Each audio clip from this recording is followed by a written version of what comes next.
They can hear me.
There we go. We're live. Hey, how goes it? Ken Bozak here to talk about Bitcoin and Bitcoin accessories.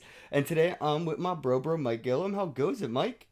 Not bad, man. How you doing? I'm doing well, man. Shout out to all my Canadian bros, eh? And I guess Shawnee Bear, Kevin Moore, DJ Me Popsicle. Oh, you guys up there. Damn, Austin Trail. There's a couple of you Canadian bros, man. I gotta get back up there sometime soon. What's going on, Mike? What brings you to the podcast today? Well, man, I like the thing is so I've been thinking about some things and have some ideas, right? And the thing is, I want to reach out to you because I know, I'm not really big in the Bitcoin space. Like I know a little bit about crypto and stuff like that. I have some crypto and stuff, but like I'm more so into like the blockchain tech and like the real useful advantages of it, right? So so lately, like you guys see the news and stuff, like with the political games that's going on. You know what I mean? It's like it's a shit show. It's like these guys are a bunch of school children. Like it's so ridiculous. It's not even funny. It's like, why do we allow these people to Well, it's represent always us? been like that. I mean, even if you look back at early, established parliaments and governments, even to the Roman era, people, still today in other countries when the head leaders get together, throw fucking chairs and shoes at each other, and they get reelected to run again and throw chairs and shoes at the next fucking meeting. It's always Yeah, been like that. You're right. It's a mess. yeah. And so this is the thing. Is like really. So I had this idea for this for basically a decentralized people's government. Now, not a lot of it. Now, a lot of it used basically operate through the blockchain, right?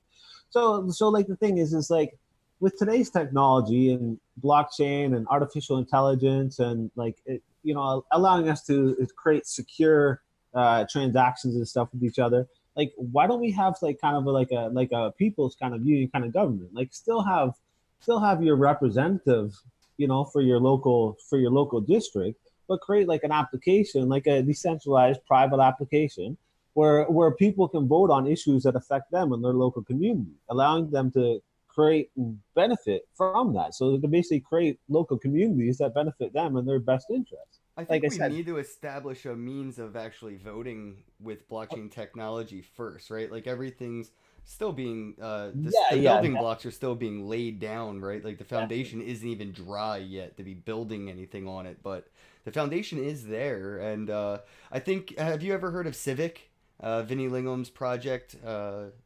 I've heard of it before, but I don't know much about the project though. I got to play around with it. It's really interesting. Basically, it takes your government issued identification, verifies the information through that third party that audited. Hey, this is a government issued ID. So obviously the government is backing this information. Then we can say to an exchange. So if you like give Civic your driver's license copy, front photo, back photo, stuff like that, I went to a vending machine in New York City, and there was no bartender, there was no human.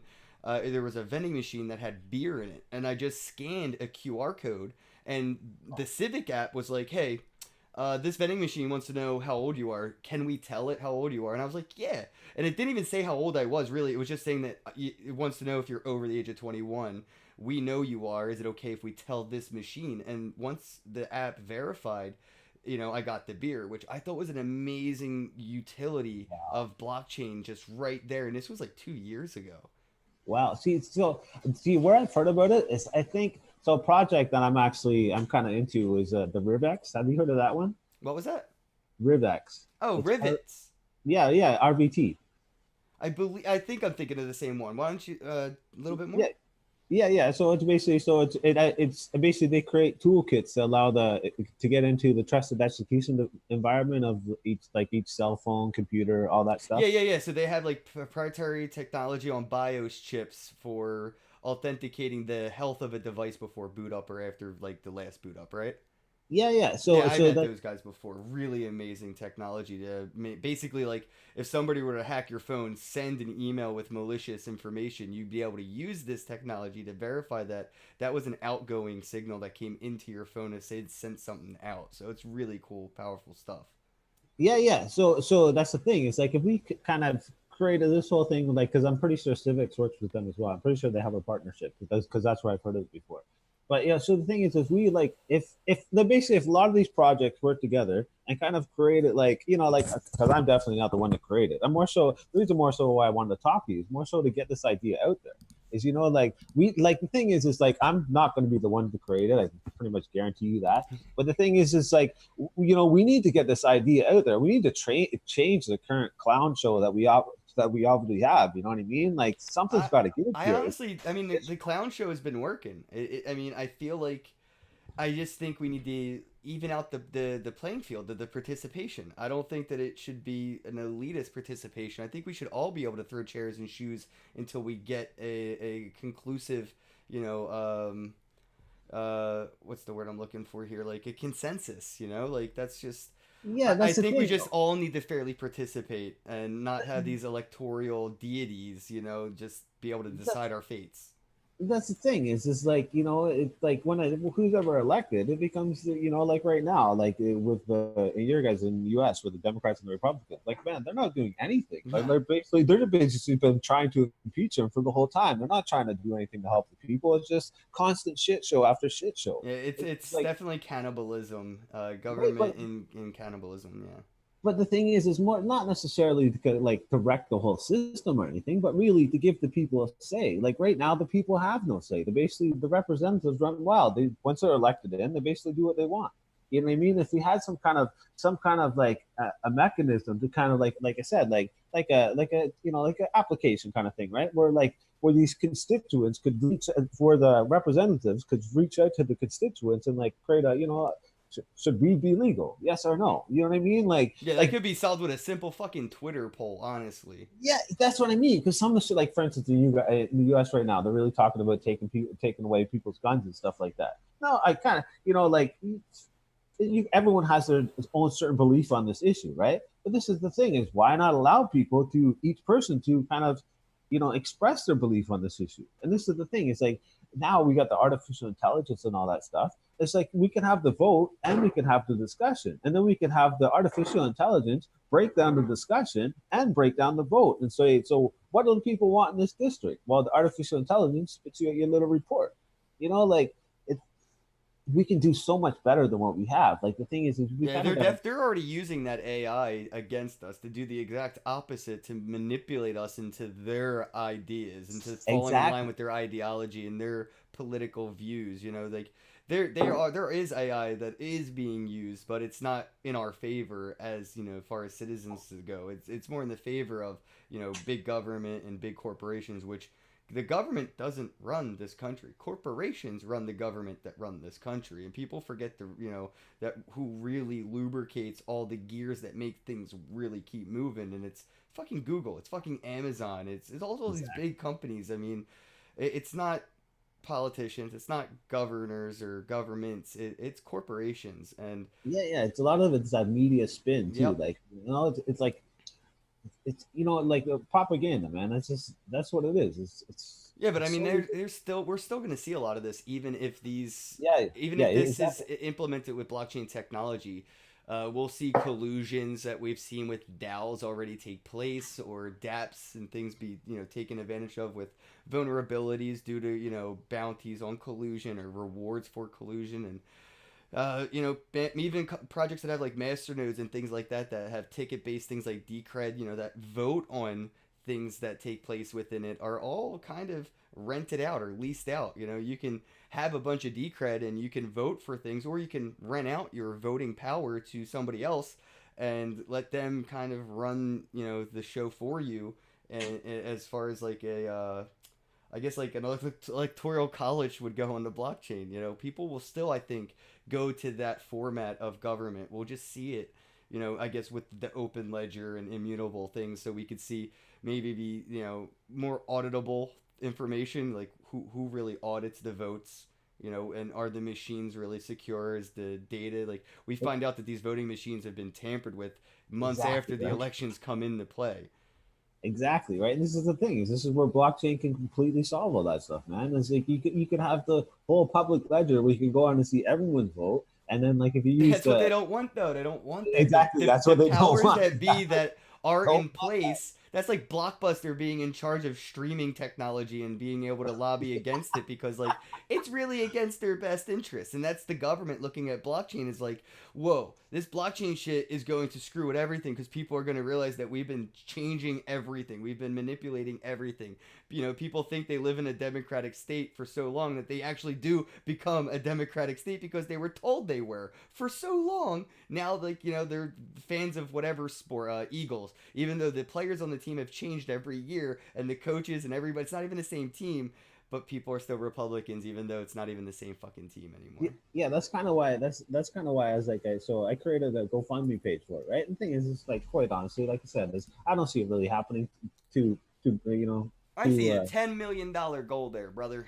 yeah, that's what I mean. That's mostly just for advertising, right? And I don't see that really happening. Like the thing is, it's more so like I created the GoFundMe page. It's more so to share the idea, to get the idea out there. Like I said, I really don't think I'm going to be the one who creates this. But the thing is we get that idea out there. And the thing is like, so the reason with the GoFundMe thing is like, or any kind of way to do it is, you're right. They're not going to back it. The only way it's going to be created is for some anonymous group or person to create it similar to the same way as Bitcoin was created.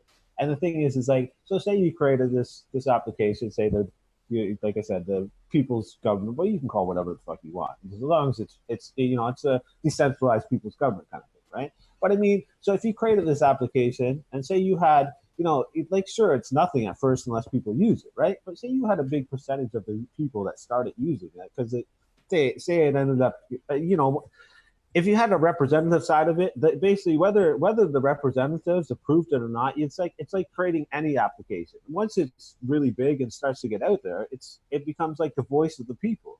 So like say like you created this application where you could kind of create an application where people could voice their concerns locally with each other locally, but still be like private kind of thing, right? Through the application or whatever like that, right? Let's say you had so many people vote on whatever issue they voted on.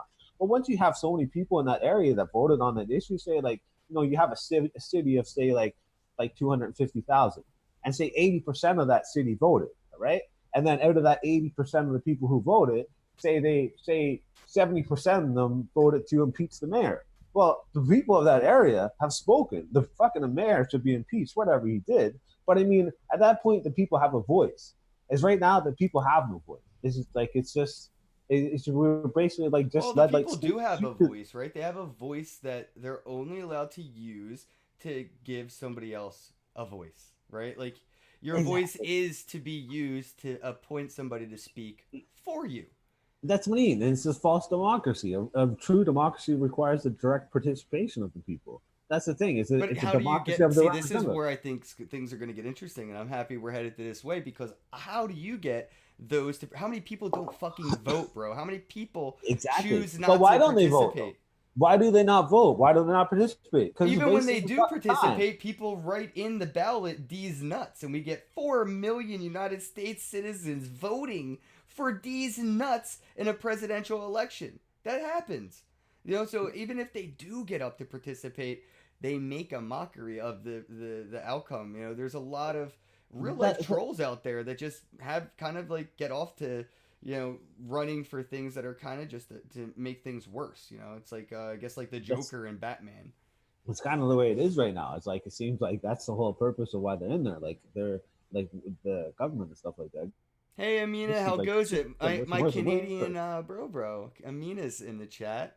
I love you, Amina. I'll see you, I think, right? World CryptoCon in Vegas. Sorry to interrupt, bro. Just wanted to say hi to the chat. Yeah, no problem. No problem. But yeah, man, it's like it's So such a how do you think we're gonna get people to participate in a fair way? Like like in my well, opinion, I guess to get anything to really sustain in this day and age, we need to figure out a way to incentivize users, monetize their engagement, and then gamify that engagement, right? To really keep them yeah, captivated. So how do we that's what really incentivize? has to be worked out, right? But I think like I said, like if you go on, so the GoFundMe page is the Decentralized People's Government. It basically tells you the whole story of the whole plan, basically what I've thought of so far, right? But the thing is really I think if you kind of created that application where people could where people could kind of like log on to their little application, whatever it is, right? Like it's just whatever it could be, like similar to Facebook, whatever. But like the thing is where people could go on and could voice their concern, like say they could create a poll question or whatever like that, or discussions, but have those discussions operate it locally, because with your cell phone nowadays is everything's done through location and all that stuff, so you can pick up all the people in that one location, right? And now, like I said, it would take time for the people to actually gain onto it, but I mean, if you had people interacting with each other and discussing the issues that affect them in their local community, I think as time went on, I think more people would Hmm. participate, Well, what especially do you think about especially consensus especially then? especially if you could somehow link it in with the local representative. So basically, so it's beneficial to that local representative because he hears from his local constituents and he knows what he wants, or he knows what they want, right? So the thing is, it all depends how you go about to create it, right? But like I said, is I think more people would participate in government if they actually had a way to basically voice their concerns. Like the thing of it, like right now, it's like we have a vote coming up here in the next couple of months. Quite honestly, I don't care to vote. Like we just discussed, it's like it's basically the equivalent of throwing a piece of paper into a trash bin. Because it doesn't matter what you do. It's a Coke or Yeah, Pepsi yeah. system. There's no Your healthy vote option. is as powerful as the flyer the guys are handing out on the corner. They're just giving it to you to throw away. Yeah, exactly, man. But like I said, it's like a Coke or Pepsi system. There is no healthy option. Like the only health like and the thing is, so you have these representatives. So this representative, what's he represent? One person, 100 people, a Well, thousand that's what I people, was trying to millions of get to, people. right? The Like consensus.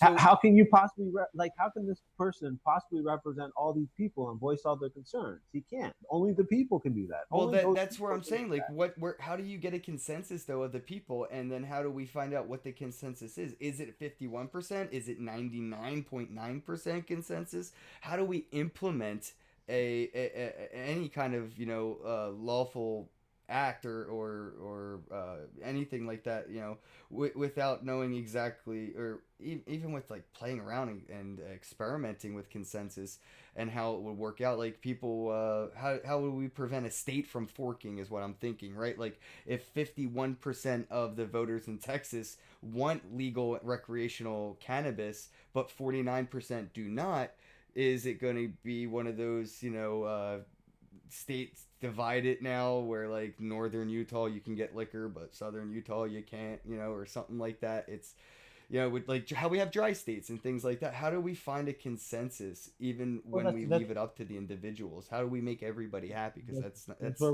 that's where we need more of a discussion. It's like some people, well, I don't think it's a good idea because of this. Oh, I think it's a good idea because of this, right? But I mean, with something that's really close, well, obviously there still needs more discussion, right?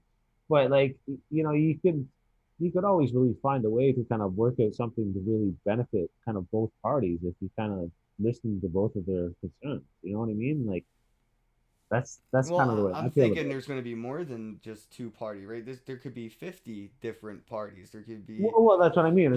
But that's the thing is, it's kind of the whole point is kind of eliminate that party system and basically just have the people create discussions that and to kind of come to some conclusion. Like, yeah, you're not gonna come to a conclusion on everything, but I mean, we kind of like basically the whole thing of what I'm saying is we kind of start seeking a better option. You know what I mean? Like the current system is a clown show. Like well, yeah, it doesn't the people have no say. The yeah, it people have doesn't no hurt say to at all. try to progress and move forward by experimenting, considering the state of the And, current and system. and like the thing is like yeah, like something like this, like the decentralized people's government. Like the thing is like something like that is not going to happen overnight. Obviously, it's not going to happen without the participation of the people. Like it could only really just start as like a basic smartphone application and try to get the people to encourage to use it. And And these now that concepts could start very locally and gain progress. I'm thinking, we could see something like this even pick up in something as first world as Flint, Michigan, which is in a third world state within a first world country. It's insane. Or we could see things like Venezuela yeah, even well, maybe some pick up a government system like this because the yeah, risk exactly. reward ratio is within their favor. Shit's already hitting the fan. It doesn't Yeah, help to exactly. put a new fan and hopefully shit doesn't hit that one. Yeah, exactly. That's the other thing as well. It's like, I know it may not happen here in Canada or the United States, but I mean, through all the countries throughout the world where all of the shit's going down and stuff, it's like, if the people kind of got together and created something like this, it could be truly like world changing, like, because you think, okay, like, you think of like how could really benefit the people, like the people would have more say of like, how they spend their tax money or how they're taxed or like, do we go to war or not? You know what I mean? So, like, what do we use as our sources of energy? So we really try to encourage renewable energy. Mm-hmm. Pharmaceutical testing and like natural remedies and stuff like that. Like, like yourself. I'm sure you've probably seen it before. The whole thing about weed and CBD oil and like man, there's so many benefits to that. Like I know myself, like I used to sell CBD oil. And like when I used to sell it to people, I used to ask them, so why do you want it? What's it doing for you? How's it helping you? Tell me your story. Right. Right? And man, it's like the thing is, and that's just CBD oil, right? But I mean, like for instance, so myself, so what I actually do is for my business. So I run a business called Home Energy Consulting. I'm a registered energy advisor. I go into people's homes and give them home energy consulting. Basically, I tell them how they can save money and where's the best place to put money into the home, right? It's that's But funny you see that because in the U.S. we have like so limited options on shit like that. It's funny. It's like who's your power provider? Like the same as everybody else's, bro. Like we all got one. yeah, yeah, right. But like the thing is, so I've gone into different people's homes and just talking with people, right? And like, hearing people's different stories, right? And you know how many people I've met that's like cured their own cancer and stuff like that through natural remedies? Like this is where I've learned stuff, man. It's like this has really opened my world. It's like, like I had one person who cured pancreas cancer with broccoli and graviola smoothies. And I wouldn't have known he had cancer. It's just when I was leaving, I seen the little bag on the side. And I'm like, hey man, what's up with the bag? He's like, oh, they're testing me right now to see how much cancer's left in my system. They told me I had 3 months left to live like 3 years ago. Oh shit. Really? Right? And like, but that's the thing. It's like, you know what I mean? Like how like if we really got something together that could really benefit the people, right? Like this whole thing with like with where they're trying to bring in the mandatory vaccines and all that stuff. Like I don't know how like this is the thing, is really everyone has a different belief on that issue. And now a lot of it's probably through the media, right? Because the media does give you a lot of propaganda, I guess you'd say. But there's you know what I mean? Like if you do some research on that whole issue is some of those vaccines are only tested for like a couple of weeks. They're not tested anything near Yeah, to and a what a very lot of small pharmaceutical drugs, group right? of people are it's tested on. So like it's Right? it's a controlled outcome is really what they're looking for. Like when they're looking for test subjects for a lot of these vaccines and things, they're looking for very specific guinea pigs so they get very specific results. So Right? that's how they get 9 out of 10 dentists to recommend Trident. You know what I mean? They only ask very specific dentists.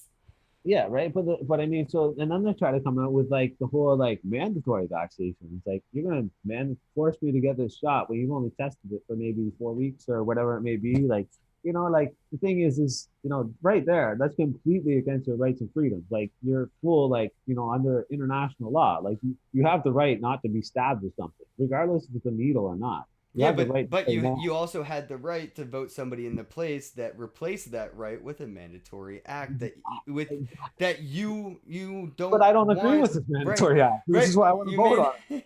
but I think we would live in a chaotic world where things could be changed too quickly too, where people could vote or vote somebody in or out of office so frequently or vote things in and out of effect so frequently as we wouldn't see much consistency in our world. Things would just be coming in and out and of we wouldn't know how far to stop from a stop sign because that maybe was voted on 6 times this week and has been changed so many times. I think that the balance is going to be an interesting thing to see with like voting has never been so quick before. We have the ability now to vote on our phones so rapidly and to participate in things so quickly that things could a lot of people change and the opinions change over time or even quickly overnight. Look at how gay marriage has been viewed and how quickly that has changed in the perspective of the people's minds and eyes as opposed to like governments and corporations. The people that motivated the governments to really get in line with the consensus of society. And I think that slow progression is actually maybe sometimes better than quick progression, because again it could digress just as quickly. Yeah, I completely agree with that. Yeah, like for instance, like if you were to set something like this up, if you'd have to like, we're voting for this next month or whatever like that. You have to give the people full notice where they would be able to do a good good little bit of research, right?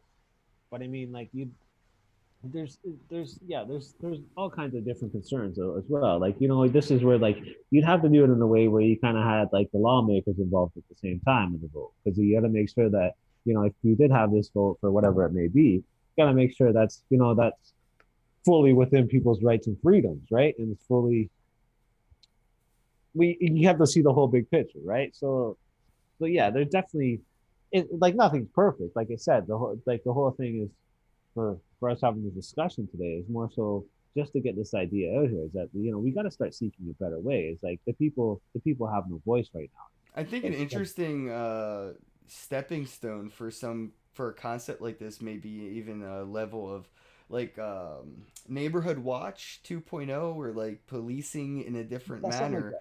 where Yeah, we could see smart contracts and elected representatives in that sense that have yeah, been yeah. It definitely has to start from verifiably trained, because like you could run to be a policeman for your area code, and as long as you get the training and people are the people that live in your area vote for you to have that elected power, and as long as you don't overuse that power, you keep getting voted but in. But it would be, if I you think it use would be that power, interesting. if you overuse that power, they can vote your ass out. Exactly. If you're writing people tickets, not just because they don't like that you caught them speeding, but if you're abusing the power by extorting people or accepting bribes or things to that effect. I think it's going to be interesting to get the garbage in, garbage out motto or whatever that I think they call it, garbage in, garbage out information.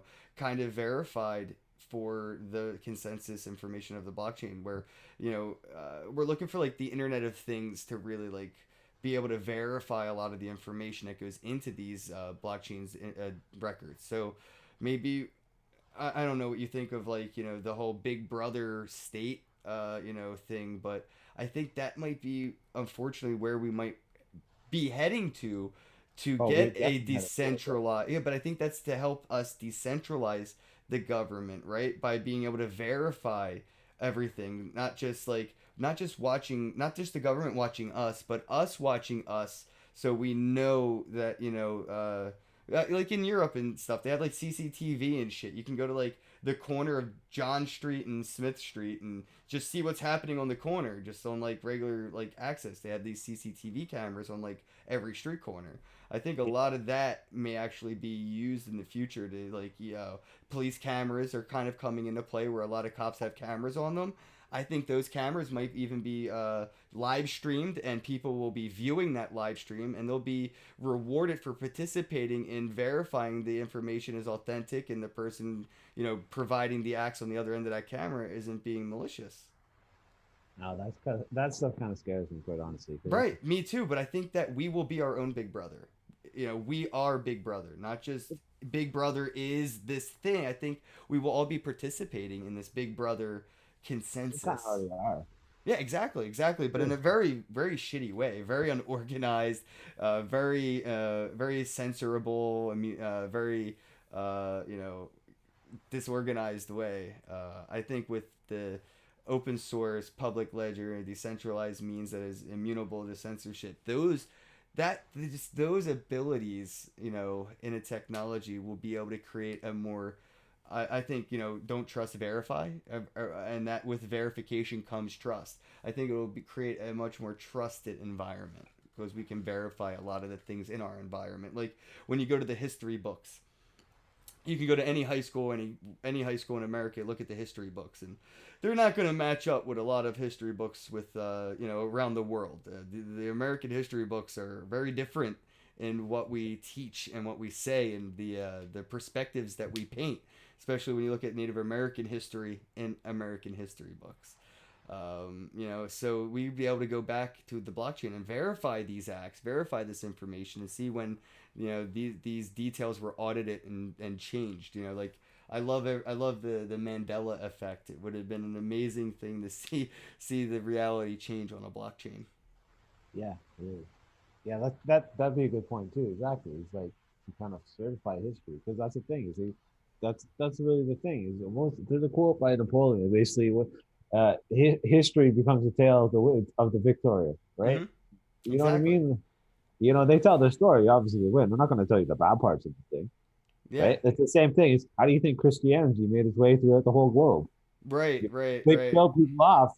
That's how they. That's how I it would came. love to hear the perspective of the Crusades of those who have fell victim to the Crusades and the Salem witch hunt and things to that effect. Yeah, you're right. I mean, I Well, I know, believe like Christianity is responsible for more genocide and mass murder than any war combined.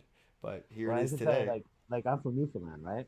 So the thing is so I know a lot about history and the history of Newfoundland, like my family history. Like I can go back to like 1600s on the island before Canada and everything, Oh right? wow. Yeah, yeah. Someone actually wrote a book about our area, the early settlers and stuff. And so my aunt's like, she's like, yeah, if you read the book, there's a lot of your family and stuff in there, right? I'm like, oh, interesting. So it's like, so when I read the book, I went it started on front page, like 200, 300 page book. So I started the front page, and as I went through, I highlighted all the names in the book as I went through, right? That way, when I came back, I could, track down the names of who's who and stuff, right? I start so I'm probably like through 200 some odd pages of the book. Finally, I started, see my grandparents and stuff like that. So anyway, so then I started going back to the book, right? I made it to the front page of the book. Like really, the first name in the book, I'm related to that person, right? That's amazing. So it blew my mind, right? But anyways, it talks about just learning the history and stuff, right? And so it talks about how like people like in the early days when the English used to come around, people used to run and hide from the English, eh? Like really, like that to tell you, right? You used to go in, burn everyone's houses down, all this stuff. Yeah, Because well, we they were were like affect that. civilized fucking Vikings, really.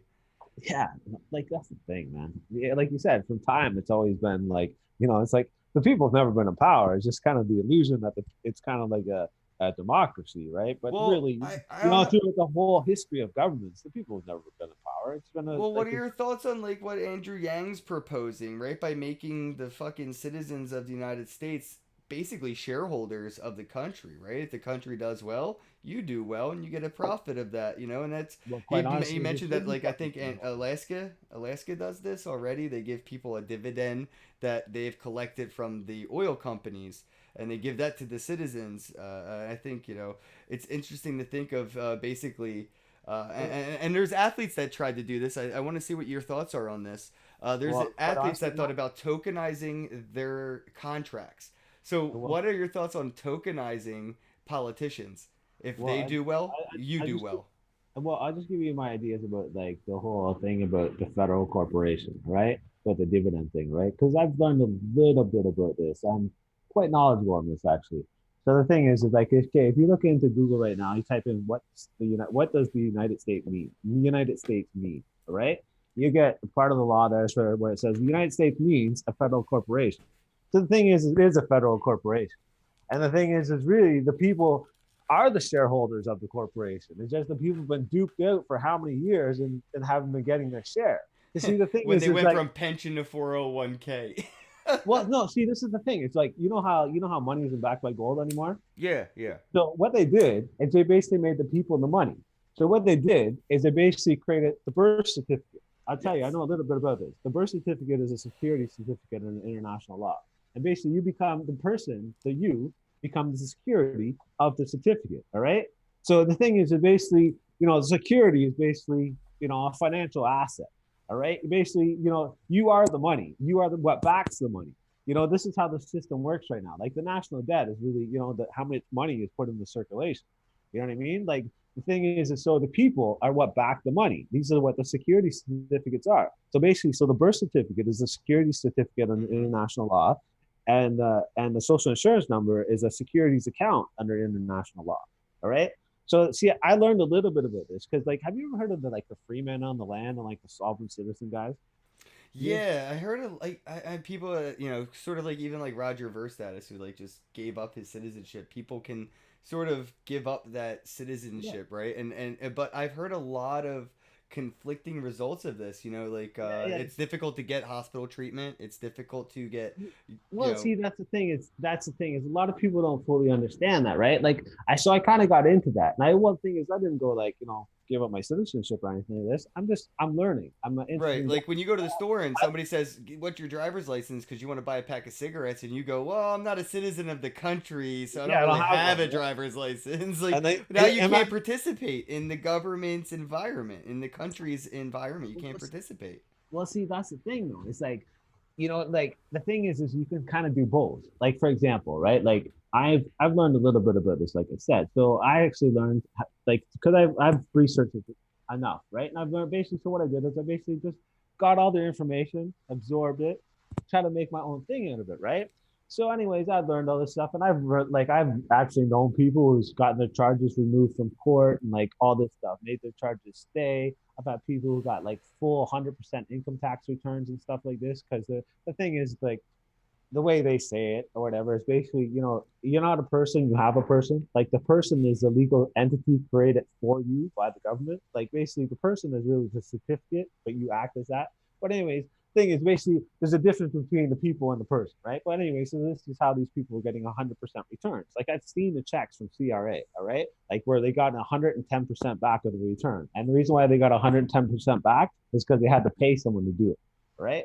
So I learned a little bit, like I actually learned from some really smart people on this side, right? That knew 100% what they were doing, So right? they're gamifying. They're using game theory to basically not necessarily be bad actors in the system, but to just basically manipulate the system in a way that's in their favor. Well, no, play it the way it was supposed to be played. Like the thing is, basically, they create a legal entity for you. It's basically like, and basically like look at it like this, like your legal identification. Look at that as like your Walmart employee identification card, all right? Basically, like okay, like another example is like okay, like for instance, if you look way back in the day, the history of Canada, right? The Hudson Bay Company sold the land of Canada, to the government of Canada. That's how it happened, right? So basically, before Canada was ever created, before it even existed, it was basically land of the Hudson Bay Company, all right? So then what they did, so they sold this land to the government of Canada, all right? Now, all of a sudden, that the people who were in that land all of a sudden became citizens of Canada. And back in like this time, they didn't even know what Canada was. They had no idea about this. Like it basically, the thing is so really what happened is like for instance, under the Hudson Bay Company, you were only governed by the Hudson Bay Company if you worked for the Hudson Bay Company. If you didn't work for the Hudson Bay Company, they had no That's jurisdiction over you. fucking crazy. Look up the history. This is like when you really look at it, you got to look at it from outside the box to really see it, right? But basically, Well, I like mean, like, is it even a different country? Did the Hudson Bay Company sell it to themselves and become a country? I mean, that's what I'm interested in. no, no. So the thing is, it's the same as the United States. This is what I'm going to get into to tell you right now, because like I said, so the thing is, so basically, same as the United States, Canada, they're federal corporations, and they work within the postal district. The district, like when you identify yourself in the postal district, you put yourself in the economic zone of that country, right? So now I've learned this, and I can prove this. Okay, so how I've kind of learned this is so when I was researching all these freelance stuff like this, right? I noticed it had this on their tax documents. It would say non-domestic without the U.S. or non-domestic without Canada, right? So I noticed this, right? And then a while after, I was watching this YouTube video, and this girl's like, what's her name? Truther Girl. I don't know if you've ever seen this girl before. Truther Girl. But anyway, she got this letter for like 2 cents in the mail. It's like, yo, this guy just sent me this letter for 2 cents. She shows me the letter. It says non-domestic without the U.S. on the return address. So I was like, really? Okay, so what's going on here? So I really looked into that and really found out how it worked, right? So the thing is, for myself, I can send it to you if you want, but I can send mail anywhere in the world with my thumbprint. And the thing is, it's like, it's not that I'm, it's not that I'm like that I'm breaking any laws doing this. basically I'm taking all the power back from the government. So basically, what non-domestic means, it basically means you're not domestic. You're I guess you say not a part of Canada, not a part of the U.S. And you have this determination to do this. Like if you type into YouTube or whatever you have there, type in non-domestic with the U.S. You get a bunch of these videos, right? Now the thing is these people tell you that the reason why this works is because there's some international treaty where you guys can send mail for 2 cents. No, that's nothing to do with that, right? It's all about your capacity. The thing is, so like the government they get all their power from you, all right? Basically, so this is through your constitution, all right? Basically, so you basically you are the authority, you are the supreme authority, but through your representatives and the constitution, you give them the power to act. You give them their capacity, right?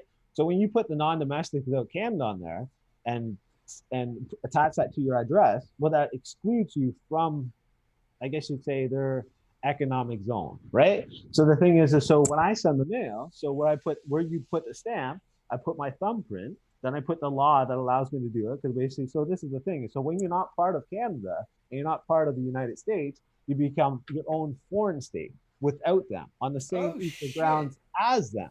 All right. Basically, at that point, you took all the power back. All right. So what I do is, so when I send the mail, there's a law. It's called International Mail Manual, Section 742, and it talks about stamps not affixed, right?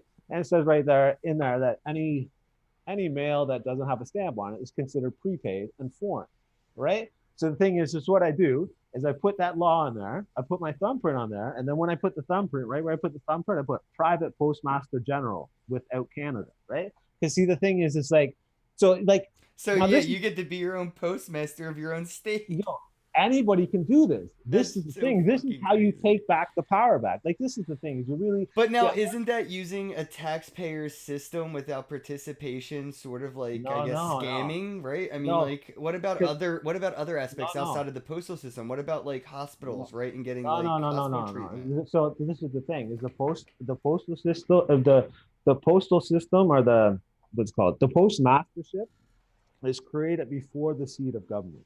It's above the seat of government. The post like if you look at like the structure of authority, the post office is above the government, and that's why it works. Like the post office is kind of like it's kind of I put this it's kind of like your office into that world. It's your highway into that world. Everything that you try to do, like for instance, like okay, like for instance, the other guys that I've learned a little bit about, right, and other things that I've learned, right. Apparently, like you have the sending mail, but you also have postal money orders, right. And basically, with that is you can kind of flesh out your money. You know what I mean? If you kind of get what I mean, kind of in a sense create money. Now, I haven't done that, and I don't know how to do it, but I could see it be possible if you could see the thing is the postmaster creates money for his post. If you look into the law and look at whatever everything involved in that situation, then the thing is if you really knew what you're doing, you could probably create money as well out of that, right? But now I have no idea how to do that. And the Well, thing I is mean, the post office makes money out of doing what they're doing. So if you're doing, yeah, I see exactly what you're saying. it's That's basically the thing is like the thing about this little avenue, I guess you'd say, is to give the people their full rights. Like for instance, why are you trapped in this slave world? You know what I mean? Why can't you just be free like a squirrel out in well your yard? because loitering is illegal, sir. Yeah, well, that's what I mean. Like, but I mean, why? Like, really, why can't you be free like that? Fucking like you're a fucking squirrel or a cat or Well, dog. Right? because Why do you have to have hunting the deer without a license is illegal, and so is fishing, and you're not allowed to exact? just build a cabin in the woods because the government owns that land, and that is illegal.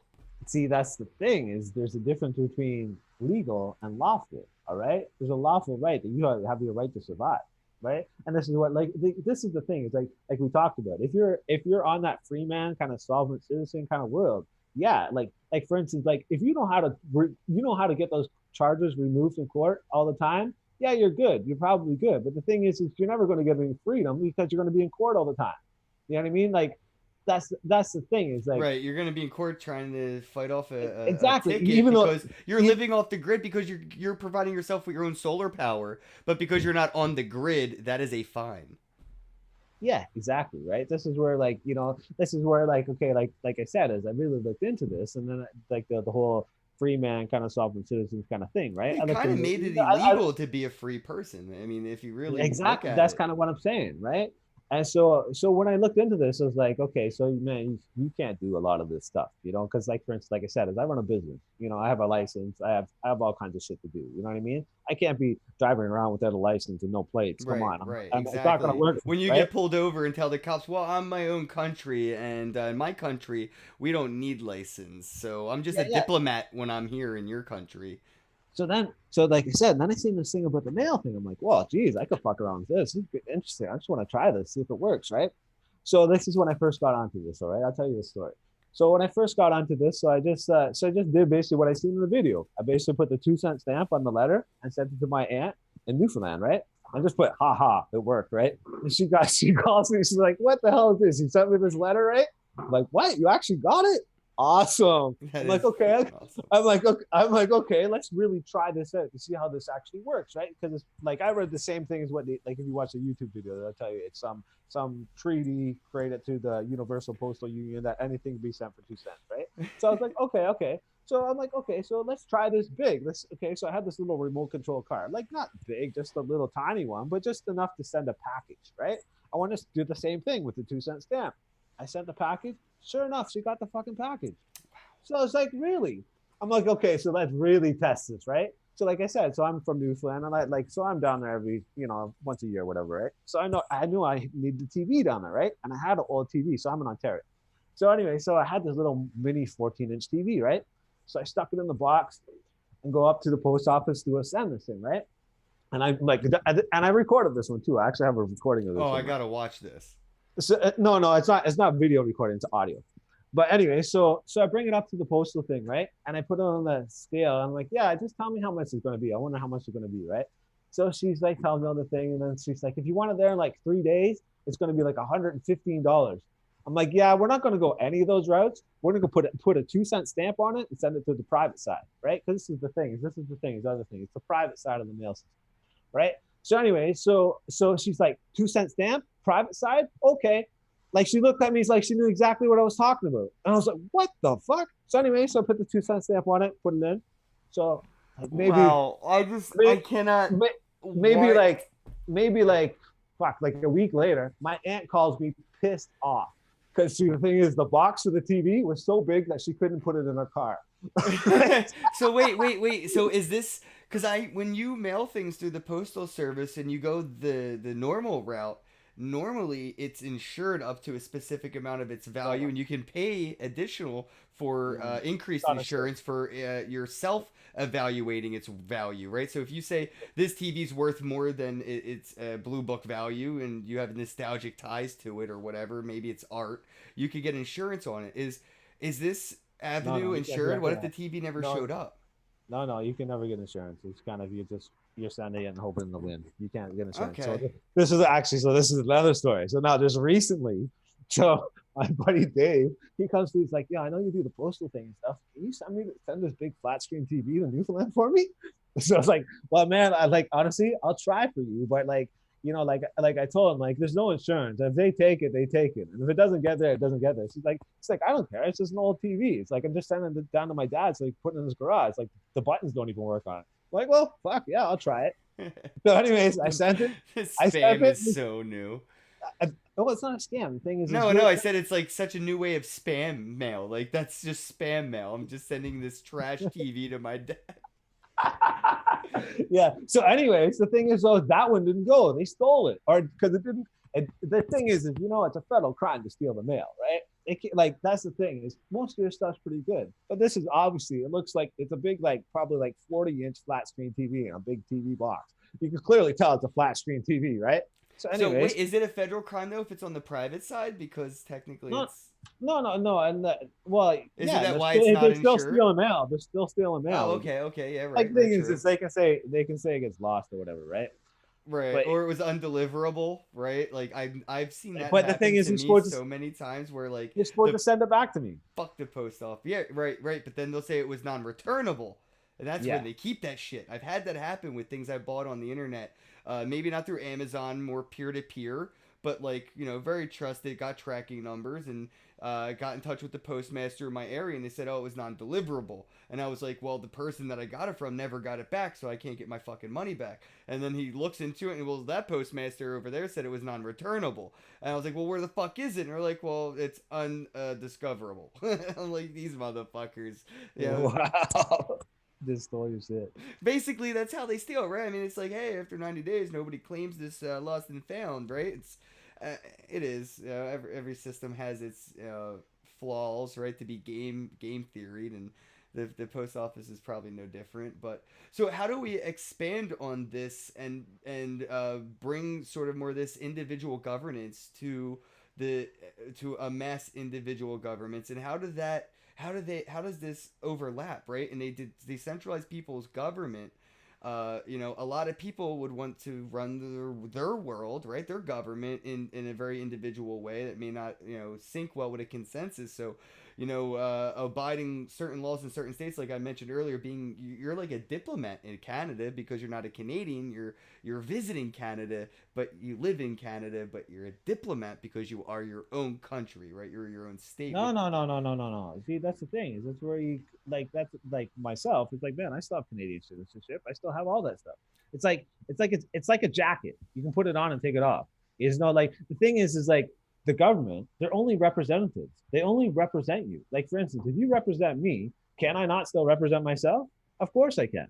And that's basically that's it. That's it right there. They just have representative capacity. That's all they are. They just represent you. The thing is the non-domestic term basically kind of puts you out of their world and allows you to represent yourself. And that's kind of what I learned through that whole thing, right? But yeah, like the thing is, it's like like I'll read it if you go to the GoFundMe page. The very first thing I have some couple case laws in there, and basically it says the governments are but trustees acting under derived authority and no power to delegate what is not delegated to them. But the people, as the original foundation, might take away what they have delegated and trust it to whom they please. The sovereignty in every state resides in the people of that state, and they may alter their form of government at their own pleasure. That's really it right there. Is the people are the supreme authority. The thing is like as for the decentralized people's government is like the thing is like in order to make something like that happen, we need the tool to make that happen. And that's kind of like what I want to create is that tool, that application. Like I said, like you can create the application. If nobody uses it, it's nothing. But I mean, if the people at least have that application, then they have that option. Without the application, they have no option. Like right now, how are you gonna try to form a people's government? It's not gonna happen. But I mean, like if for instance you go down to GoFundMe, so I have at the bottom you have requirements. And the big thing for the requirements is really, the people need to be able to register their birth certificate or that certificate of citizenship, right? And to have that because that's unique to that one person, right? Now, like I know, I'm pretty sure in Canada, the newer birth certificates they have like an electric, like kind of like a QR scan. Like so, if you could have that, where basically you What? could, yeah, yeah, if you could have that and basically just take a picture of it and like QR scan that birth certificate into there, well, that birth certificate is legit, right? And then say so now on the aspect of things, so say you created that user profile through that birth certificate, and then you created like, have you ever heard of Pillar Project? Do you know Pillar? Yeah, yeah, I Yeah, love yeah. Pillar. Decentralized. I like their decentralized, not non-conference thing. I Like, think have it's you ever seen? amazing. Have you ever seen that? Like, they have a vision. The video was created before they actually kind of launched and everything. But they called like what is it? The Pillar Personal Data Storage Locker Vision. And it kind of had like a little video, and it kind of tells you like basically it's trying to create like I said like a personal data storage locker that entails a lot of aspects of your life, like your appointments, your car history, all this stuff, right? And so you Everything that you have don't have access to right now. yeah, but say you had like something like that, like a little like profile set up through the blockchain for each person, each citizen, right? And then say you use something like CivX and RivX with that hardware-based security into the chip of that mobile device, right? So basically, so between the birth certificate and that technology, you can and your cell phone is you can securely say that that person is the person who's using that cell phone and that he is a citizen of our country, the thing, right? But then you had so say you created like something like so you had that aspect down, right? And then say you created something like a public forum, right, where people can, can create their discussions and create political questions on the issues that affect them in their local community, right? You kind of but that's all done through the local community. Like the application will need to be kind of like mapped to the postal district, right? So basically, so it only gains the votes from the people in that district, and they only share those discussions with with the people in that district. So you're only going to get the votes and results from people for what the wants and needs are the people from that district, right? So then also within say the issue or discussion whatever you're having, you can have like a little education center where each person can upload, like a video or documents or something to help educate the people on the issue that they're voting on. So not only do the people vote on the issues that affect them, but also people learn about things that affect them in their local society, and it kind of helps really, like, I think like a lot of things, like right now, like in Toronto, like, man, there's fucking shootings every other day, and there's certain parts of the U.S. the same thing, right? But I mean, like, a lot of it is like, people don't know their neighbor. You know what I mean? Right, There's no right. like community aspect anymore. You know what I mean? And this is what else I think that application would really bring. It really helped bring the communities closer together and help people meet more people in their So how community. do we gamify this to incentivize participation in the progressive But, direction, right? Instead of but that's what I a think is digressive. I think people would really start to use it if they found that could actually get results from it. You know what I mean? Like I said, it's like right now when you vote, it's pretty much the same thing as throwing your piece of paper in the trash bin. It's useless If you're to even allowed to vote, I mean, a lot of you. people are in a position where they can't even legally participate in Like the functions I, of voting. I don't know the whole aspect of the way things are down there for you guys, but I've heard some things like if you went to jail before or something, you can't vote I've anymore. been to That's stuff. jail and I cannot vote. Yeah, I actually filled out the paperwork for my voting rights, and I was sent a letter that was basically like, please do not do this again. You are not qualified to participate in the voting. That's retarded. Yeah, but I do and don't understand it, but you I don't know, understand. I don't understand at all. Regardless if you're a fucking criminal or not, you still have the right to vote who represents you. You're still part of the country, whether or not you're a yeah, slave but for the country in jail. the majority of those, right? The majority, right, have voted representatives into place, and I guess I've agreed with the representatives in a sense that this is something that has been agreed upon by the consensus before people that vote before they commit a crime, they had that right, and they may have even used that right to vote for somebody who said, "Hey, if you commit a crime, you're going to lose this right," and they later on commit a crime and lost that right because they used their right to put somebody in place that made it possible Yeah, to lose it in the first place. So but I don't these really can think that's these avenues can still happen, right? I mean, even a decentralized people's government, is it? I mean, I would think because what I would just assume is it would be utter chaos, right? If we had decentralized government, it would just be no. a Well, that's the thing. If you chaotic world where things would just keep forking every day. Where I would just I don't I'm a self governed individual. I'm not a citizen here. I am blah blah blah, and I don't. My legal drinking age in my country is 12, so I can drink here because I'm 12, or whatever. That's the consensus I came to. no, like the thing is like you'd have you'd still have to have the representative form for at least the first little bit until like you kind of gotten more organized, right? But I mean, like the way it would happen, the only way to really start it at first is, like I said, is to more so have it as a tool to help the representatives to help give them their voice of their constituents, right? So instead of like I know up here, this is the thing is between our system and your system, maybe a lot of difference.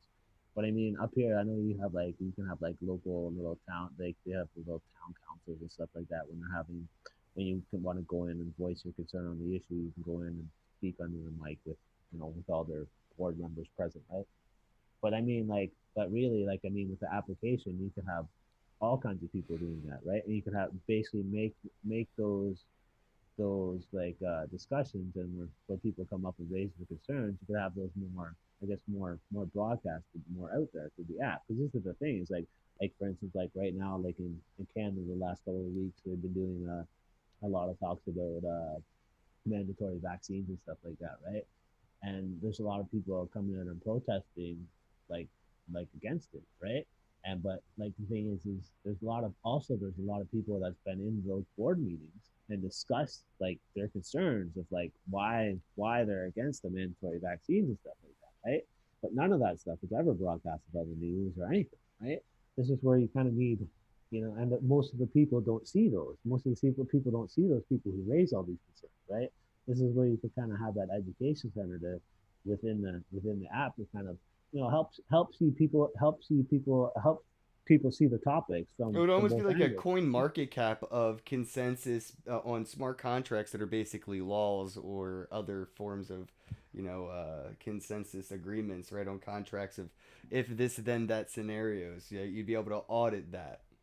Yeah, like that's the thing. Like also with like the blockchain and stuff like that, right? Like you can have you can have like for example like a vote center kind of aspect of the application for where we have the scheduled votes of the popular topics. Obviously you wouldn't vote on everything, right? But I mean for the people where there's a lot of interaction on the topic and a lot of kind of the disagreement, I guess that would be a good reason to call a vote for a topic, right? But you could have it so like with a blockchain based ledgering system, you could have it where anyone could go in and verify the vote Mm-hmm. or verify other citizens' votes, right? Like that, like we said about like at first you kind of need like kind of like a blockchain based voting system, right? Now, But do you like think and this but would there's be been anonymous or synonymous, or would identity be linked to these acts? well, this is the thing is like really, you with the application, I think you kind of want both angles. You want to be able to be public, but you'd also want to be private if you want. So you should be able to have that would be able to have that option to be private or anonymous, right? Because that's really the thing is, you know, at some points you may want to. Right, because I would want to audit a politician's like how politicians have voted against gay marriage in the past, and then they're up for re-election, and the consensus has now agreed on gay marriage, but we can go back and see that this politician has hindered progress for years, and those votes have been kind of hidden from the citizens' participation, so they don't really know if they're voting for progress or not because they don't know what their representatives have contributed towards progression or not. So being That's what I able mean. to Going to audit see his what record, has, yeah, exactly, that's going to be interesting. So like I guess to kind of wrap things up here, holy shit, I did not realize an hour has already went fucking by, Mike. Yeah, man, we've had some good discussions. I didn't even think, Wow, honestly. bro. I didn't think we were going to go 15 minutes, honestly. Holy shit, dude, this is interesting. All right, so like, where do we start? Right, I know you got the GoFundMe. It has That's the really extreme advertising. $10 million goal on there, but like, all right, so here's my thing. That's All the right, thing. if we reach $10 million, what next? What do we do with the 10 million? What's the first step Well, to quite honestly, really, I would keep it running. Like, really, the thing is, I would never shut it down. I would keep it running. The thing is really, like any kind of donations I get really from this point forward is, the first little bit of donations are not going into creating the app. The first going a little bit of donations is advertising the idea, getting the idea out there. Because see, the thing is like I said, it's like personally myself, is I'm not like this is the other thing why I want to talk to you is right maybe to kind of help network with some blockchain designers and engineers and stuff that could probably help make this thing Dude, you possible. Because gotta come to World CryptoCon, bro. Like all that the people that you're gonna need to rub elbows with, or they'll be in yeah Vegas for that the whole week. yeah, that's what I mean. So, like I said, is I'm not in that space. I don't know nothing about that space really at all. Like you're the guy on that space, right? But the thing is, it's like a lot of the idea, like for me creating this GoFundMe page and like kind of having this discussion here with you, is more so not to really to create it, but to really get the idea of it. You know what I mean? Like, if we can get to that funding, yeah, for sure. But I mean, the thing is what really needs to happen is we need to share the idea. It needs to get out there that we need to start creating a better way. Like yeah, like for instance, if I can network with the right people to start making this thing a reality, I'm on that. Well, Like I'm 100% with the vision, man. I mean, like with Bitcoin, become Bitcoin begets like being your own bank. With decentralized people government, it's more on top of that, right? It's going one exactly. step farther than being your own bank. It's be your own government. Exactly. and take more And the thing control is, of your that is life. And the thing is so really like that's the thing. It's like if you really this is the thing is I have a good kind of a good understanding of money and the history of money and how it's being created, and now also of what backs our money today. Like I said, it's like they really changed up the system when they took gold and this when they took gold out of the system. Because now, okay, so like I said, that money not like there's a movie called Money is Debt. It basically explains a little bit about money, right? But basically, right now, money is debt. You know Hmm. what I mean? It's backed by this. It's basically backed by the security of the persons. You know what I mean? We are the money in the sense. Everything is backed by our full faith and credit. You know what I mean? This is the thing. This is what they did is they created the security certificate and the birth certificate, Well, right? yeah, in the U.S. we have social It's security created numbers. the security certificate, which is the birth certificate and the social security number, right? Okay, like for example, like what I was saying earlier about the private postmastership and stuff like that, about sending the mail and about you know postal money orders and stuff like that. Okay, like for instance, when I send the mail, they would never ever send the mail unless they got paid. Is they're getting paid. It's this kind of thing. It kind of fleshes it out. Like when I send the mail, it's basically paid through my signature. That's basically how it's paid, right? Because the thing is like the thing about an international securities account is we have just as much rights to it as they do, and that's the thing. Is that's like this is where they're getting all the money. I've heard about people in the U.S. selling their social security number or getting a loan off of their social security number. And I've watched some random YouTube videos a while back that would Yeah, be, so have I. Like that's the thing they is that put like their social security number in as a bank account number, and I didn't realize that that's basically acceptable. Like you can have your social security number in the U.S. basically be your fucking routing and checking account number. It's insane.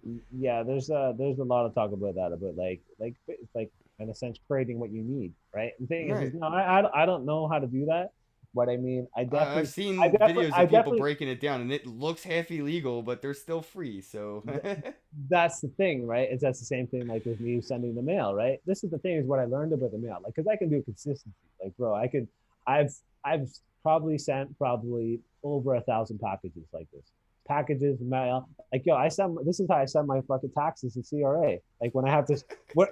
When I have to send them my because I run a business, right? So I had to send them my quarterly HST. Whenever I send them my quarterly HST, I send them with the thumbprint. And the thing is too, so now I've been doing it for a while, right? So now I've learned how to send registered mail and everything. So I send them registered mail with the thumbprint and everything. They have to sign for it. Like, who's this guy? all right. I wonder if you're on some kind of crazy watch list. Oh, I definitely am. I definitely probably am. Like it was really funny actually. So I got so I drive a police charger, right? For I'm undercover car. Yeah, pretty much. I've blown their stakeouts and stuff before because I'm a energy advisor. I work all over the city, right? So I did this one place in the ghetto. It was really funny. They called for backup on me and everything. They wondered who I was. Basically kind of telling me to fuck off, and I was just sitting there, right? Well, yeah, they were like, shit, this might be a guy about to, But there's two sting operations happening or two stakeouts happening at the same time, so but they needed to make but sure.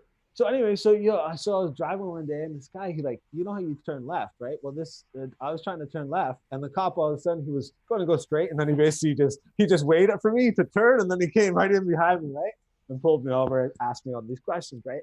He's like, when I first seen you, I thought you were an imposter. And then when I ran your name and I ran your plate into the system, it came up non-domestic. I just about died. I'm like, really? That is gangster. Because I've never put non-domestic in their system. You know what I mean? So somehow someone has done something in their system that when they pull up my name, it says non-domestic. So I don't know what I've That's but they said, interesting. but like the thing is like, yeah, man, they still ticket me. I still get a Yeah, I get that, but I wonder how fucked you would be if you ever got arrested as a non-domestic citizen, and how the rights, how they would or wouldn't use that against you in their interests, right? Because in the well, U.S. anyway, it's basically privatized prisons. So if they get you, they try everything in their means to keep you in those cells because that's their paycheck. So free yeah, getting you out is not in their best interest. So like they yeah, don't. So I wonder if there would be any lawful issues, because like because you're if you since you're non-domestic, if you were domestic you'd be entitled to certain rights and things. I wonder if they could say that you're not entitled to these because you're non-domestic. Like immigrants in the U.S. right now are being held and detained without due process because they're not American citizens. Therefore, they're not entitled to American citizen rights in the that's a good courts of point. law. So they're basically hostages of the United States government. And I wonder if that could happen to a That's the non-domestic in the country if they could detain you as a non-domestic immigrant. that's the thing though. It's like a lot of stuff they do is they're still breaking the law. It's like this is the thing. Is like Well, they are the law. no, but the thing is they're really not. Is like there's international law. Like the purpose of international law is going to be like the foundation for domestic law. Like I feel like the Geneva Convention is going to be brought up here. oh no, but like that's the thing though. Is they like this is the thing too. Is they create their own law and they break it. Like this is the thing. Is that like the whole like that whole like free man kind of sovereign citizens thing. You know how many people I've seen go in court and they just get railroaded as well. Yeah. Like the thing is man, you can be as smart as you want, but if they're not willing to hear you, they're not hearing you. They're gonna kick you out of court and do what they want. Right, you could be in the right as much as you want, but the judge that has been placed in He's the power could boss. say that you are in the wrong, and it doesn't matter how right you were. It's their verdict, right? You Exactly. could be Even as if you're right or innocent wrong. as the law is on your side, but if for any reason the deity appointed decides to go against that, it doesn't matter. Yeah, I've seen this happen even on, like there's YouTube clips of like somebody did something that's basically a misdemeanor, right? Like there's this famous YouTube video of a girl telling the judge to go fuck himself, and she was only going to get a fine, and then she got probation, and then she got incarceration, and then it just kept getting worse and worse for her, just because she kept telling the judge to go fuck himself, and he was put in a place of power where he decided to flex it, I would say unfairly, but that's the situation it is, and I wonder, with game theory in mind, if this would be able to be used to actually maybe prevent some of these bad, I would say, representatives from being bad actors, right? Like Yeah, just from exactly. Like flexing. I think it would have more accountability. I would that's the think. thing. That's the thing is it would allow that because that way you would have the people be able to voice their concern about that issue, right? And people like no, that's Or not not right. even No, just voice like it, like right? They would be able to, I would act say, it, flex, right, flex it and be exactly, proactive flex with their that. power. This is the thing is the people are the source of all their power. If the people could flex their power, it Well, that's what destroys all their petitions are, power. right? That's what a petition is. So Exactly. right now, like freeross.org has a petition running to at least get clemency for Russ Ulrich, who is being held in prison without due process, never had a day in court ever, really, really. Right. Had a trial in New York and was just basically like skip, go right to jail, basically. So, creating a petition. So like, I think these systems are in place. They're just not really utilized well because I think there's borders of entry as far as intellect goes or intelligence or means goes. Like it may not be a border of entry, that keeps everybody out, but it's a border of entry that kind of deters people from getting into being their own, domestic citizen, right, or non-domestic or whatever the word is. And I just want to see if we can kind of Yeah, like the thing incentivize is this. we don't really want to steer people down that path with non-domestic and stuff. That was more so just telling you how it is, right? The thing is that's you know they ain't gonna have that. You know what I mean? Like as we're trying to create this, Well, and Texas, I mean, in the U.S., Texas still has the power to secede from the United States government if they ever so choose to. I mean, they probably never will, but Texas does have the power to just be like, we not U.S. no more. Peace. We are our own yeah, country. I yeah, think they're the only state right there that has like that power. yeah, Texas is pretty unique.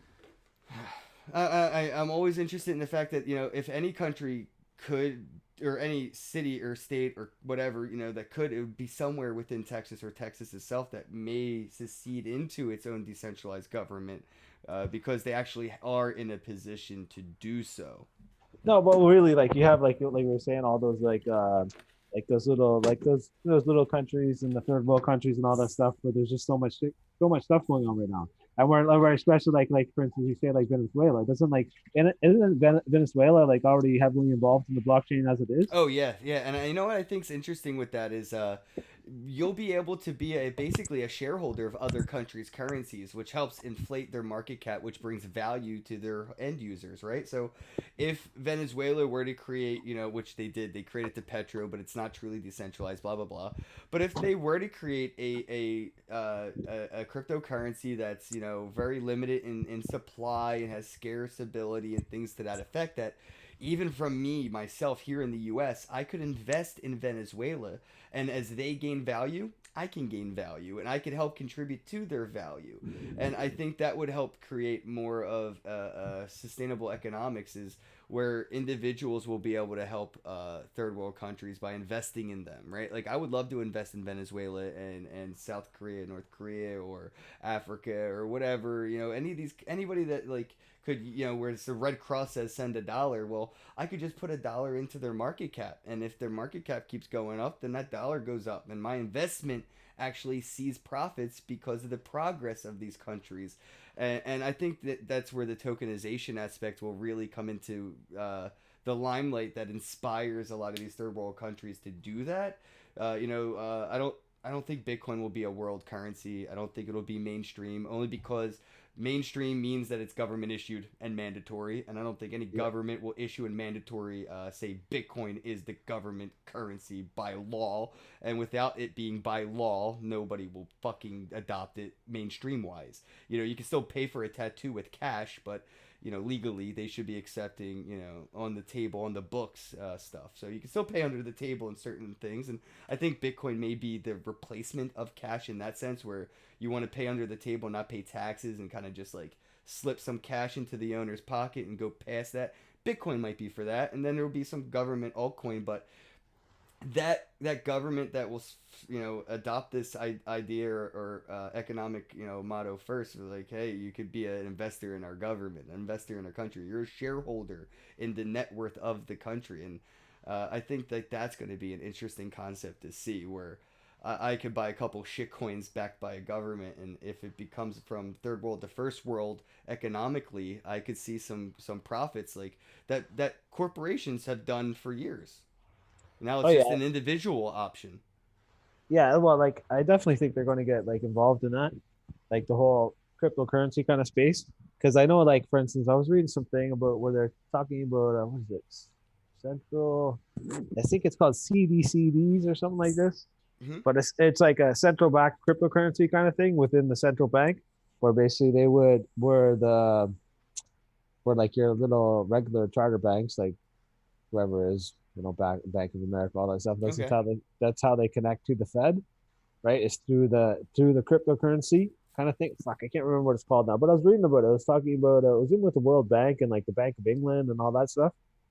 But they definitely are moving towards that whole cryptocurrency Oh type. yeah, the Federal Reserve in the U.S. has announced that they will have Fed Now, which would be a blockchain remittance platform by 2024. So in about 4 or 5 years from now, the federal government of the U.S. will be using their own blockchain technology for near instantaneous transactions. So basically, the Federal Reserve was like, imagine getting paid that day for the day you worked instead of waiting a week and then getting paid and waiting for it to clear. And I'm like, well, yeah, if my fucking employer would just use Bitcoin, I could get paid today for the day I worked. Like, what do you? Yeah, You know, they're exactly. not doing anything new, but that's why I say Bitcoin will probably never see Yeah, mass adoption exactly, because it will never be exactly. government issued. Yeah, exactly. That's the same way I feel too. And like the thing is also it's like for instance, that's for like the cryptocurrency aspect of things, right? Okay, so like you have Bitcoin, right? Now, what's Bitcoin backed by? Useful to the common man. It's not backed by It's anything backed useful by, to. I would say, it's backed by its utility of permissionlessness, the ease of use, the utility. I mean, there like the inconvenience factor of needing an identification to send money from Western Union or PayPal or a bank.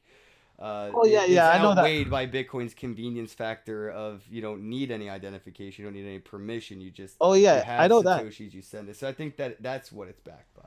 No, no, I know that. No, but I mean, okay, what it's backed by compared to other cryptocurrencies. Like for example, okay, like for instance, like like it's not really useful to the common man for whatever it may Right. be. Like the permissibility, yes, yes, but all the other cryptocurrencies have the same thing, right? So now, like, okay, so like for instance, are you familiar with like Power Ledger?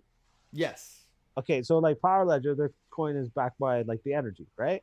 As for like, okay, now you have another one like Dent Coin. Are you familiar with that one? Dent. Yes. But I mean, so that one's backed by your mobile data, right? But I mean, basically, the thing is so just for those two cryptocurrencies, is for example, is they're both backed by a useful service or commodity that someone can use. Like I can trade those Power Ledger tokens for energy, or I can trade those Dent tokens for mobile data. right? But I mean, it's for Bitcoin, and all those, they're all convertible into money. You know what I mean? So like in a sense, it's like, you know, when you look at like cryptocurrencies, like kind of like with Power Ledger and with like Detcoin and stuff like that, like, you know, like, yeah, they're shit right now. They're not worth anything. But I mean, the thing is they're actually backed by something that's useful. It's almost like, in a sense, it's almost like a kind of like money backed by gold, if you get what I mean. Mm-hmm. You know what I mean? Like so now in the future, now we go like 20 years in the future, right? Everyone is using Detcoin to buy and sell their mobile data, or everyone's trading their energy with Power Ledger, all that stuff, right? But I mean, so in 20 years in the future, like, would I rather hold my value in Bitcoin or in Power Ledger or Gencoin? Like, personally myself, I would rather take the money that's backed by a useful commodity or useful service. You know what I mean? Yeah, it's like Bitcoin is like, it's like the way I see Bitcoin is kind of like, you know, like MSM Messenger. You know what I mean? It was like the first one. You know what I mean? And it was really great at the time. But as time goes on, there's going to be a lot more that improve, and it'll be probably more useful. And I think a lot of more people will use it. Like, when I think personally myself is like, what I think the blockchain is really going to get value, like when this whole space is going to get valuable, is when people are using it like every day or monthly for services or commodities to get those things that involves in that involves in their everyday life. You know what I mean?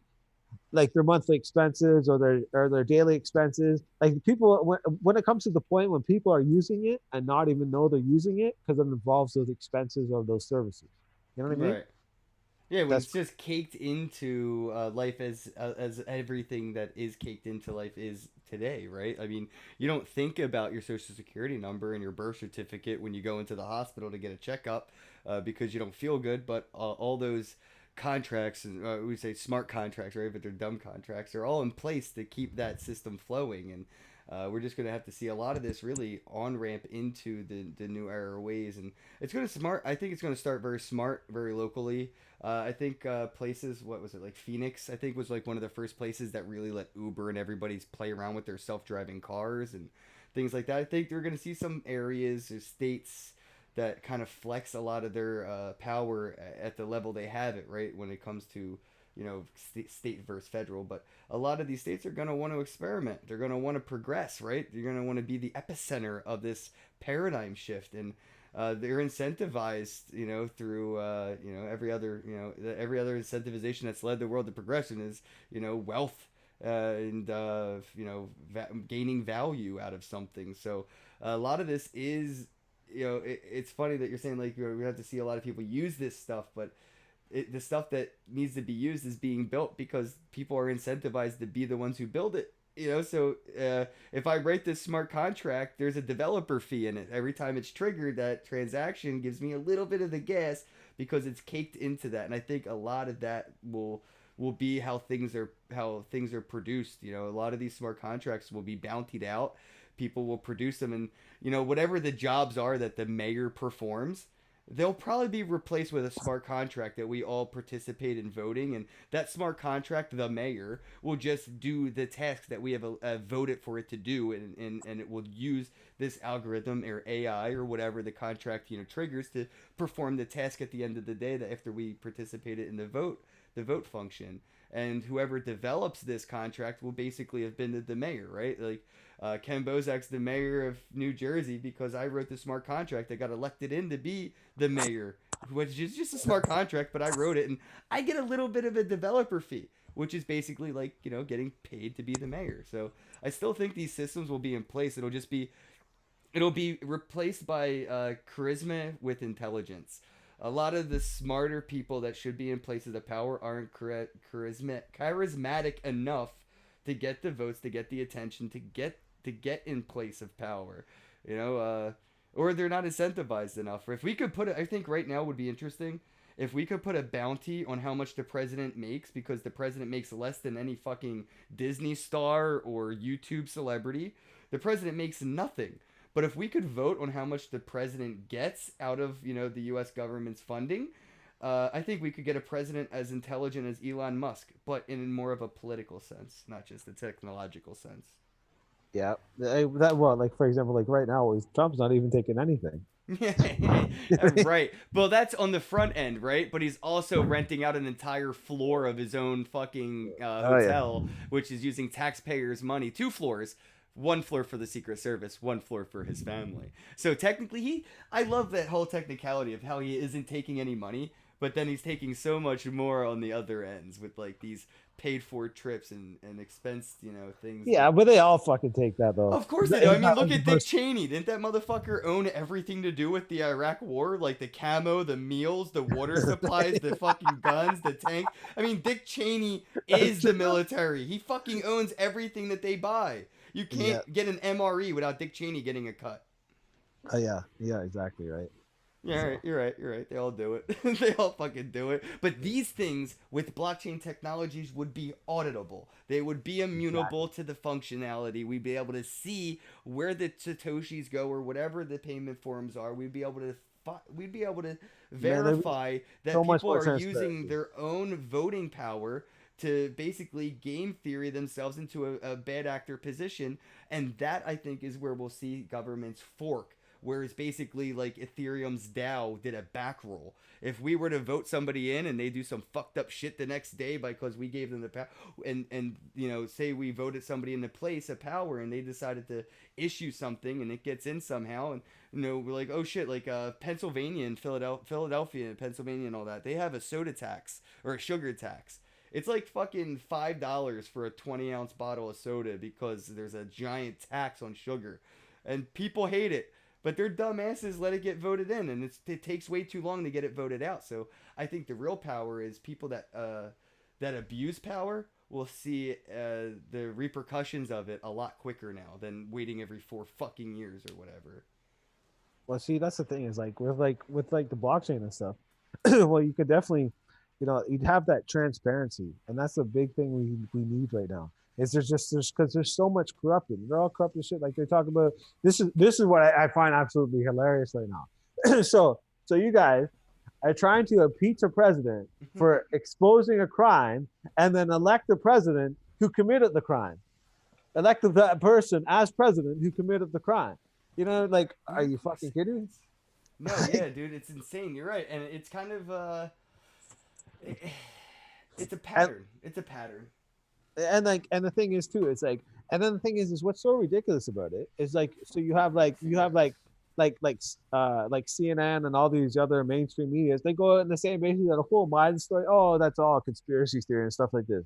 But then you go to like Fox. This is the thing: is watching Fox and CNN is like, it's like black and white, man. It's so It different. All is right, though. It is, and but like that's yo, so they honestly, can get everybody else's attention, right? Like, yeah, I watched both visions, right? But now you watch the Fox vision or the Fox side. It's like they have like what's the guy's name? John Solomon on there. He's like a reward-winning investigative journalist, right? He comes on and basically shows you this whole thing that the whole thing with Biden and him being corrupt as shit and his son taking all his money. Oh yeah, that definitely did happen, and there's definitely a lot of questions that should be answered. But then they go back over to CNN. It's like, oh, that's all lies. It's all conspiracy theory. That's never happened. Blah blah blah. Right? Like it's just, oh man, it's just so ridiculous. oh man, and you know what's really funny is like the whole scapegoat route. Like, oh, don't worry about the fact, right? Just worry about the act, right? So Trump's act of asking for aid to investigate Right. potential I'd say competition and candidacy. But don't look at the reasoning for the act, right? Don't look over Exactly. here. Look right here instead, Like and it's working. 1.5 billion. 1.5 billion with a B. Like who gets that fucking money? That's a lot of money. He just we're gonna write your son a check for this Well, money. nobody wants to talk I about can missing I money can in the I, U.S. every I every entity has money that we can't find, right? I mean, the U.S. government, the military has billions of dollars, and like I'm talking like maybe 20 to 100 billion dollars that they just can't find. They don't know oh yeah where it went. They're like, oh yeah it went somewhere. We just assume it went to tanks. I don't know. Right down, we bought a bunch of tanks. We'll make the money show. Well, yeah. That's another interesting one too. Like back September 11th, like September 10th. What's his name? The guy in charge of the Pentagon came out. Yeah, the Pentagon is missing like $7 billion. The next day, the fucking terrorists crashed a plane into the area of the Pentagon where they were investigating to try to find out where that $7 billion went. You know what I mean? That was the side of the Pentagon that got hit. It was And like that was the last we heard of that money, and that it was the was last we heard of all that money. about something Exactly. else. Yeah, false Right? flags is nothing new, and I worry actually about a lot of false flags even on the blockchain. And this is something I talk about a lot in private because I don't want to be like a crypto conspiracy theorist or anything, but I think a lot about these things on like seeing these things happen on blockchains where like even like financial terrorism or things like that, where like if I get your Ethereum wallet address, I could send you some really fucked up NFTs that would be illegal to have because whatever reason, just think of XYZ, right? So financial terrorism is something that I think people need to start to consider when it comes to cryptocurrency. Like if I know your Bitcoin address on Coinbase, I could intentionally send you blacklisted deep web Bitcoin that has malicious transaction history for hired gun hits and fucking heroin transactions, and Coinbase has flagged these addresses and these Bitcoin for malicious uses. And now, if I send you any Bitcoin that I have received from the deep web through one of these blacklisted accounts, and send you that Bitcoin, I could have your account frozen, shut down, even have your funds unaccessible. And Really? yeah, and this can happen to, and this is the issue with custodial services. They have to abide by law. So if you're not acting within the law, they have to, and that is sometimes to deny you access to your own funding, and that may not even be your fault. It's people have sent packages to celebrities like YouTubers and shit who are like, oh, send me stuff to unbox, right? Like, I used to do shit like that. Just, hey, send me something to unbox. Well, what if I send you a fucking kilo of heroin and call the cops and tell them you're receiving a kilo of heroin? What the fuck do you do when you open the box and there's cops at the door as soon as you open and see there's a kilo of heroin? That's terroristic, acts through malicious ways. And I'm thinking we're going to see this happen financially with these technologies, and no one's really considering the repercussions of these, Yeah. of these acts, like the potential to send child porn on the blockchain, like Vitalik brought up a while back, and everybody silenced him. But it's a serious concern. It's immutable. It's on there for fucking ever. It's something that we have to consider. We're building this that could be used for our best interest. But if these fucking wolves decide to use this against us, man, it could get scary. They could create their own centralized blockchain technologies and be able to manipulate outcomes of things where we think we're participating in a fair democracy, but really the votes that we're putting in on our app, maybe they're manipulating the outcome, the results, like they do with the voting machines. So I start to think about a Yeah, lot of that's why these ways that it could go wrong for us because the dark side is definitely stronger than the force right now. that's definitely it, and that's where you need the serious security. That's where you need to use like civic the civic, and like with With the river. IoT, yeah, Rivet, IoT, the Internet of Things, we need Yeah, physical you got to use engagement to that take out that the that chip. garbage. You got to use your that the hardware chip inside the person's mobile device, and along with like the cell phone and stuff like that. Like right now, you can really get some pretty create a pretty secure thing right now. Well, And your iPhone, I mean, the FBI itself couldn't hack into an iPhone fucking years ago. Good luck getting into an encrypted iPhone today. So, like, yeah, even using the facial lock on your iPhone is so, like, they've hired $1 million fucking Hollywood mask makers to try to make a mask that could fake a face to unlock a phone, and it just cannot be done. So, like, just really, even using your phone to scan your face and then vote, like with rivets and civics and things like that, would be able to take out a lot of this garbage that goes in and garbage information that comes out. yeah, exactly. That's really the thing is, but in order for anything to happen, that's the first step you need is you need that first security. You need that security. Otherwise, anything after that, like the security is like the foundation. It's like anything. You build a building with a shitty foundation, everything crumbles beneath it, I above it. think people like Brock Pierce are in a position to do things like this. He has a chunk of Puerto Rico under his belt, and with like a lot of these decentralized things popping up, like the fucking, what was that scam one? Fucking Bitopia or some shit. I remember that dude. I think he's in jail now. But yeah, dude, there's like a lot of these things that pop up where they're trying to raise funds to create their own decentralized countries or floating. Like I've seen this idea to create a floating country, right? Like, and it's funded by crypto and it uses blockchain governments, and I think it's going to be really cool to see uh, that happen individually, where it's very possible that you could reach this goal and keep moving forward with the decentralized people's government in a way where maybe it's only at first a couple people and then a couple hundred people and a couple thousand people, and it grows, and I do see, like, how the technology is able to create a world currency like Bitcoin, and how that world currency will beget a world government. And I know a lot of people are in the whole like it's the end of days and shit like that, but I think having a consensus for a world government isn't a bad thing. I don't think that's a very apocalyptic at all. I think that being as divided as we are right now and as a world, considering we are on one centralized fucking planet, we need to kind of centralize our government in a very decentralized way, if that makes sense. Yeah, that's completely it, man. That's really completely it. Is like we need to at least come to the point. Like even like it's like I said, it's not going to be something that happens overnight. It's going to be a very very slow process. If anything like this happens, it's not going to happen for years, like centuries probably. But I mean, if we can at least start down this path, like I said, even if we could start it to the point where it's just a tool for the representatives, and like which case I'm like, this is the thing. It's like, man, I only started this what maybe 2 days ago, right? This is very very beginning. This was just it's just an idea really at this point. It's That's an all it is. amazing concept, though, and I love It, the idea of using an application that's using verified identity, blockchain apps like Civic and physical authenticators of that information like Rivets to provide, better data, quicker, more verifiable, trusted data, and hopefully, I would say, if people want this sort of thing, like if we start to see the like how right now society in a majority wants to focus on privacy, right? So we see the citizens care about privacy, forces the corporations to care about privacy, the corporations force the government, right? So it's we do have power and we see it used, we just don't understand, right, that we're using this power as a whole. It's just exactly. it's Like, sort of like a subconscious consensus, right?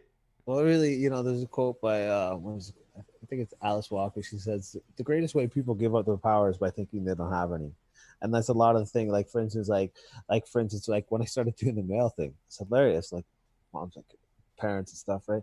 Hey, you're going to get in trouble. What are you doing? You know what I mean? This is serious. And like friends and stuff, I show them when you're like, man, this is like a serious crime, like postal, federal. That's postal is like a federal crime. It's a Right, serious right, crime. right. I'm like, no, no, you like that's the thing is you just don't understand it. It's really the thing is it's really you're just taking your power back. You're not doing anything wrong. It's you're basically just saying I don't need your representation. I got this, and that's basically it, right? But I mean, but that's really the thing is that's where like like people have to start seeing their power and seeing like like I said it's like Well, isn't it a convenience factor, right, to just give up that power, right? I mean, like the exactly that's the thing that's the convenience, sad it's part. such a convenience to just get a $40 stamp or 40-cent stamp instead of learning and going through all this, right, to figure out how to Exactly. save yourself a couple pennies. Uh, Exactly, and that's the thing. That's the thing it was never like for me. It's like when I started fucking around with this, it's just basically I just seen the comparison between like when I seen the video of the girl where I seen it on YouTube the very first time before I ever did it myself. Is I seen the video where this girl had received a letter, and when it said non-domestic without the U.S., I'm like I know those words. I've seen those words before because I was seeing on all these sovereign citizens like tax documents and like do you remember Wesley Snipes like did his taxes and he yes, owed all I this money? do. I have his tax documents, huh? Like, bro, I have that whole thing, right? But anyways, but that's like, Yo, he's still paying that shit off, bro. oh, How insane probably is that? Like this dude is still in debt because of that. It's insane. I was watching something about Wesley Snipes in the Expendables and how much he ended up making, and it's like nothing because he's fucked. Yeah, that's the thing. It's like you have to be very careful about how you do things, right? And the thing is if you're doing them, you have to do them right. Because if you fuck up at all, they're coming for you. Well, that's Like the thing, though. Even if you don't fuck up, it's up you to the still might become judge for you. at the moment, right, to really Yeah, decide your fate, and that's where things get really fucked up because now you have to get a petition going, and you have to protest, you have to get this and that, and it can still lead to nowhere. Even if you get to the Supreme Court can just decide to use their power to say, well, no, you're still fucked, and I think that when we do meet a means of being able to participate very quickly in these voting mechanisms and seeing the results actually, come to fruition a lot quicker, again, you're right, people will be more incentivized to participate because they actually feel like they're making a difference, like exactly. it's game theory, right? Like if you're playing a video game and you don't feel like you're making any progress, you don't feel like anything's mattering that you're doing, there's no save points, there's no achievements, there's none of this, then you stop playing, you stop giving a shit, and Yeah, exactly. Once you beat the game, you're done. right, right. And I feel like, people feel like that once they vote a president in, they're done. And they kind of fall back into that content, complacent, convenient state of, reluctant shepherding, where people love to complain about the people they voted in not doing what they wanted, right? That's kind of, I feel like, why people vote. They just want to be able to complain. Well, that's the thing, though, and the other thing, though, too, is like people love to complain, but they complain on like Facebook and stuff like that. Like, Right. Well, man, that's another thing with the media. like, Creating distractions. Right. They don't got you protesting in the streets anymore, where people can actually see the difference that is happening. They got you fucking protesting on a Twitter thread where it doesn't matter, and nobody sees that there is even a group that's with you with this. You feel like you're on your own in a lot of sense when it comes to yeah, the mainstream. and that's really the thing, though. Like, that's kind of what they did, though. They've kind of like the people who are voicing those concerns and whatever issues they're on, they're voicing those concerns on Facebook, which really means nothing. Like you think, like like say like fucking Donald Trump, for example, he tweets something out. You think when you comment on his post, do you think he reads that? You think anyone ever reads it? Like the only people are reading that or the other people are commenting. You know what I mean? Like it's it, it's just a fucking waste of time. Like if you actually had like an application like something like this where you actually when people were pissed off and they want to voice their concerns, it actually went somewhere, actually helped create that fucking difference. Is like right now, like I said, is like man, the people's voice is just like thrown in the garbage because like the And thing I is, think about that with Patreon too, or not Patreon, not Patreon. What's the one I was thinking of? The petition website. oh, Oh, change.org. Change.org. I think about this with Change.org. It's centralized. It's not auditable. It's censorable. It's corruptible. To see a petition go on Change.org and see the votes and all this and the engagement and everything, to think that might not even be real, or it may not be represented correctly. There may actually be more people that want this to change, but it's not in the interest of the almighty Illuminati, or whatever you want to call these fucking collected, lizard people. But they control these sites, these platforms, these mediums, these outlets that are sort of, I would say, a fool's errand of a form of protest, where like you go on change.org to try to protest something, and you're using the soapbox of your enemy to complain about your enemy. So like 1,000 votes just could never show up on the website, so therefore you don't ever get the amount of information or participation that you need to change something. And to use a blockchain to do this and to have verifiable data that's immutable, that's censorship resistance, that's not going to be confiscated, that's going to, I mean, dude, we're talking about disrupting everything, and disruption is scary, bro, and everybody's incentivized to lobby against disruption for their own self-sustention. So even companies would see like Dasani, they're literally killing people by bottling water and not, and charging people for it. Like fucking Flint, Michigan, again has no clean water, and we still have, Nestle just bottling that shit and trying to charge people for it. It's fucking insane. Oh yeah, that's one thing I think is really ridiculous. The whole bottled water thing. Well, yeah. Well, I'm waiting to see, with the way that these companies are polluting our air, that they're gonna, I was in. Oh, they're already doing it. Never mind. I was in Vegas with Junior Lancaster, and he bought oxygen in a bottle, and it's real. So they're already doing that. I was Well, just actually, saying, honestly, waiting for a bottle there.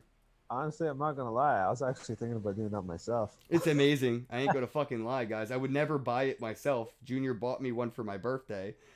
It's fucking nice. I ain't gonna lie. I mean, especially when What's you're in a fucking shithole environment like Vegas, where there's like farts and fucking vomit and how shit much? everywhere. How much do you pay for the bottle? I think it was like $50 or something crazy, bro. Holy fuck! Yeah.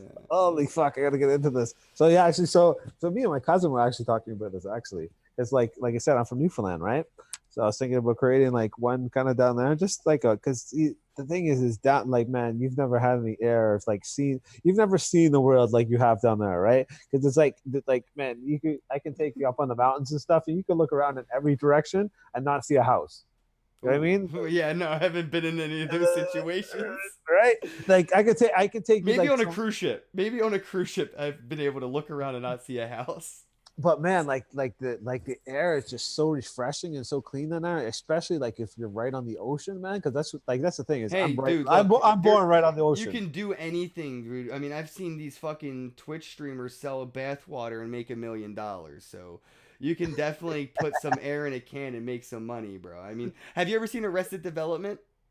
No, I haven't. No. It's a really good TV show, but there's one of the actors or one of the characters in the show ends up selling their air in a bag. He's like putting a straw in a Ziploc bag and blowing air into it and selling bags of his exhaust, his own breath. So That's like hilarious. be careful though, because right now I heard Poland Springs is being sued because the water comes from a well, not a spring. So Oh yeah, I fucking see. crazy, man. So dude, I didn't realize we went on for 2 hours, bro. I gotta wrap things up, man. What do you want to talk about before we go? Anything that we didn't get to get a wrap around? No, man, that's it. Like I said, it's like the main purpose of me us having our discussion today, man. It's just more so to share the idea. Like like you said, the goal is pretty outrageous for what I have there. And the thing is it's that's really the thing is I'm not going to be the one to create this. I can tell you that right now. Like although if I can get Well, this, dude, if I at some if I point, if I, democracy was a radical idea that took hundreds of years to come through. So I right. mean, it's not that outrageous to think of. Yeah, It, like quite honestly though, like if I can get some like yeah, I'm gonna go talk to like the like I said is the only really way to really help gain traction with this thing is to kind of get the approval of the representatives, kind of get them helping out. You know what I mean? So do you think like for Justin instance, Trudeau would support this decentralized government's ideology? well, like the thing is like it's more so try to spin it like a different way. Like I said, is the more so try to present it in a way so it's a tool for Right. the Right. representative. Don't make it more as a replacement. Make it more like a compliment. Yeah, You're making it sound like sriracha. It started as a condiment, and now people eat it on its own. yeah. That's kind of it though. Like that's the thing. It's because like really like we said is like petitions becomes the voice of the people. So many Yep. people have spoken on this issue. So like I said, it's say you had like 80% of the city voted and 70% or whoever voted to impeach the mayor. Well, we should, if that's the case, then obviously we'd start moving towards that direction, and like that's really the thing is really to kind of help give the people that voice, right? Like I said, I'm gonna go talk to like I said, I'm in Canada, right? So I'm gonna go talk to like the MPs and stuff and see what kind of support I can get from the idea and see what they think about the idea. But like that's really the thing. This is really the main thing of our whole discussion here is like I said, is to get the idea here. Like there has to be a better way. It's like these guys, I don't even see how people allow these people to represent themselves. It's only thing because the system has gone on so long and people have no other option and people don't Right. see no other option. Right. So the thing is you're kind of just trapped in the system the way it is. You know what I mean? So we like really it kind of just really to create that encouragement for change, right? And the other thing is like, for instance, okay, you're a fairly big guy in the blockchain space, right? In the whole crypto space, right? And this is the thing is like, you had these people come out and create Bitcoin. We're still, I don't know who it was. We're not sure who it was. Could have been this guy. It Could was have been Craig Wright. You didn't yeah, get the memo? yeah. But that's what I mean. It could have been this guy. It could have been that guy, right? But I mean, the thing is like we've worked on that aspect of creating the decentralized money system. But now we need to get that it's like a similar team of people to start creating a decentralized government system, like where you just have this application and the people speak through this application and have it in a sense so that we're in a sense that like if say they don't agree with it and whatever like that, say that we people do their own thing with this whole application, well, make it in a way that really they have no choice but to deal with it, like Mm-hmm. Bitcoin. All right, Bitcoin, no, it wasn't adopted at first, but after so many people started using it, they had no choice but to adopt it. That's really it. Right. So the thing is, if you made it in a way so that the people could vote securely and voice out the current concerns securely, but then you also had another side of it where the representative could just sign in and he could see all the like basically uh, you know the people's wants and needs for that area, right? You could just look on the map of like Canada, right? So say you clicked on Toronto, well, this is what the people want in Toronto. This is what they're talking about, right? And you click on like I'm in Oshawa, right? This maybe like a half hour east of Toronto, right? You click, Amina says she wants to connect with you in Canada, Mike. So just make sure you reach out to Amina. yeah, well, tell her to add me Facebook or wherever. Twitter, bro. You need to get up on Twitter. No, I'm not on Twitter. I don't Well, do what, are Twitter. you on Uptrend or FOMO Hunt or any of these? Oh no, I'm only on Facebook, man. I'm not really a big technical guy. I'm not really into all that stuff. I'm really a busy guy myself, quite honestly. Like Well, this is the thing, right? How do we get people to participate? And that's with game theory and incentivizations and things like that. So, like, I think Facebook's whatever because there's a lot of people on there. I use it, but Uptrend and Foam and these other applications, they reward oh you for your yeah, I need participations. yeah. Well, see, that's the thing is I'm not familiar with any of those things, man. It's like that's the thing is I'm so busy. It's like when I'm running my business stuff like that. Like I'm so busy doing my own thing. It's like I like this whole project here. I've been working on this for a while. It took me a while to create it. No, I didn't launch it until the other day, but I mean, Well, yeah, it looks like a lot more work went into it than just a fucking yeah, day's worth of thought. It definitely has a yeah. Well, lot here. yeah. Well, that's the thing is I've been thinking about it for a while, right? And just like well, more so I've been thinking about the idea for a while and then I kind of got into blockchain and then like just learning different blockchain projects and stuff like that. I'm like, man, if we use this one, and this one, and combine these all together, like okay, like for instance, like the big ones with this application. Okay, so you use the Rivex, you use the Civex, you use like something like the Pillar project to create like for instance, you watch that vision of the personal data storage locker from Pillar. Basically, it's like your whole like online kind of world kind of thing, I right? just worry about the equivalent of an Equifax hack of that data, where Well, you well, know that's the thing. Is that's where you need that secure in the hardware chip of like that's where you need the Rivex side. yeah, but I Where mean, as any technology advances, exploits advance, right? So it's just a I matter of suppose, yeah. time. I suppose, yeah. It's all. But I mean, then, any honeypot, right? So I'm waiting for the day quantum computing is incentivized to actually come to fruition because it's the only thing that could crack the honeypot that is Bitcoin's SHA-256 encryption. So yeah, we'll probably see yeah, quantum computing hit mainstream production because of the incentive to break Bitcoin. So like Bitcoin might incentivize its own demise. yeah. Like that's the thing too. Is you kind of have to be watchful of that stuff too, right? But then like if you combine it, like combine all those, still combine all these kind of projects together and to create something like this, we could really create something really good here for the people And and what's fully for interesting, the we people. could create something as a sandbox at first, right? A lot of this, I think, will be government sandbox based, where we'll see it start very small with cities or towns, Yeah, cities, states, it, it countries, it had to be on the local level. Like for example, like here in Ontario, like a right? co-op, like an opt-in. People will opt out of this government lifestyle and opt into this decentralized government's lifestyle where it's like a co-op, right? If you want to shop at a co-op, you usually agree to bring something in. So if you have a lemon tree, you bring in a bushel of lemons and they give you a credit and you use that credit to get your eggs and your bread and your milk, and that's how kind of a co-op work. So, people that want to go to the doctor or whatever in this decentralized government's way, maybe they participate by being token holders that helps fund something, or maybe it's X, Y, and Z. So, I mean, Yeah, it's that definitely that could be a good doable. idea too, something like that. Yeah, where I you should be an advisor to this decentralized government, bro. yeah. But yeah, like, so like that's the thing though. Is like, for example, like a big issue here a couple of years ago is like, so they privatized the hydro company here, all Yeah, right? I heard about that. It's And, fucked. and man, and there was such an outcry and such a protest for Like, how this. the fuck did that But happen? Because but yeah, that but the thing, protest was huge. The outcry was heard everywhere. How did it still happen? well, yeah, I'll tell you the little gist of it because it's kind of my business, right? But basically, so what happened was is she sold Hydra One for, like, say it was worth like say 7 million, then she sold it to like 1 million to all the bankers on fucking Bay Street, right? And then with the money from the sale, she gave to all those big Italian construction companies downtown, right?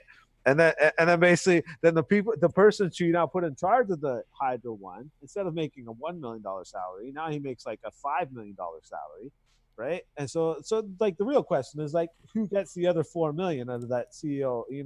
That guy getting that new 5 million, right? Because there's definitely some cutbacks there. Like, as far as I'm concerned, like, there's no difference between the sale of Hydro One and if you watch like Goodfellas, where like, basically milk the joint, take as much money out of it, and then burn it. You know Well, what I in mean? the And that's U.S., kind of we actually that's just kind of what had. they do with, like, that's kind of what, like, kind of the way I see like the whole system of government is basically milk it for as much as you can Right, and then blow with a bitch. You know what I right. mean? Hey, it's not any different here in the U.S. We just had a sheriff. I can't remember what state. We just had a sheriff get caught laundering. Not even. It's not even illegal. So what he did technically isn't laundering. It's not even illegal. But basically, he got a what do you want to call that? Like an allowance of money from the taxpayers, and this allowance, the sheriff's responsibility was to spend this money on prison food, food for prisoners. He ended up doing his job, he said, so well that he had so much money left over that he was legally allowed to give himself a bonus, which he decided to give himself the entire lot that he saved to a bonus. And people are in an outcry. They're like, this dude should go to jail. How did he end up keeping like fucking $100 million of taxpayer money and it not go towards the prison food? And he was like, well, if it was for anything else, maybe for roads and shit, I would have, but it was only supposed to go to the food, and the food was covered after a couple million. We had so much left over. It means I did such a good job. And he was basically like, well, when somebody makes a profit, don't you keep it? And whatever this guy did, it was legal. So it's interesting to see these loopholes be, utilized in an institutional way where it's legal, but it's also immoral. And I think that, we have, I say this a lot, it's what's legal isn't always the same as right. Just because it's legal doesn't mean it's right, and just because it's illegal does not mean that it is wrong. I think we will actually see right and wrong be more well balanced in a legal illegal manner when we have the means to be more participational in what is or isn't a law, and that's in a decentralized people's government, man. So, dude, I wish you the best of luck, bro. What can people do right now? If anyone, hey Bjorn, I fucking love you, bro. I miss you, Bjorn. Um, if people are watching, I know that the GoFundMe's there and stuff, but like, how else can people get involved? Where can people start to kind of get the snowball rolling here as we wrap things up? Well, like I said, man, it's like, really, I just created this like 2 days ago. So like the thing is really like all really right now is really help donate, like the page. If you want to comment, like the page, give us some feedback to what you think about the idea, it would be great. Because that's the thing, is like, that's the whole thing about this project. It's a people's project. We want input, feedback, suggestions from the people. You know what I mean?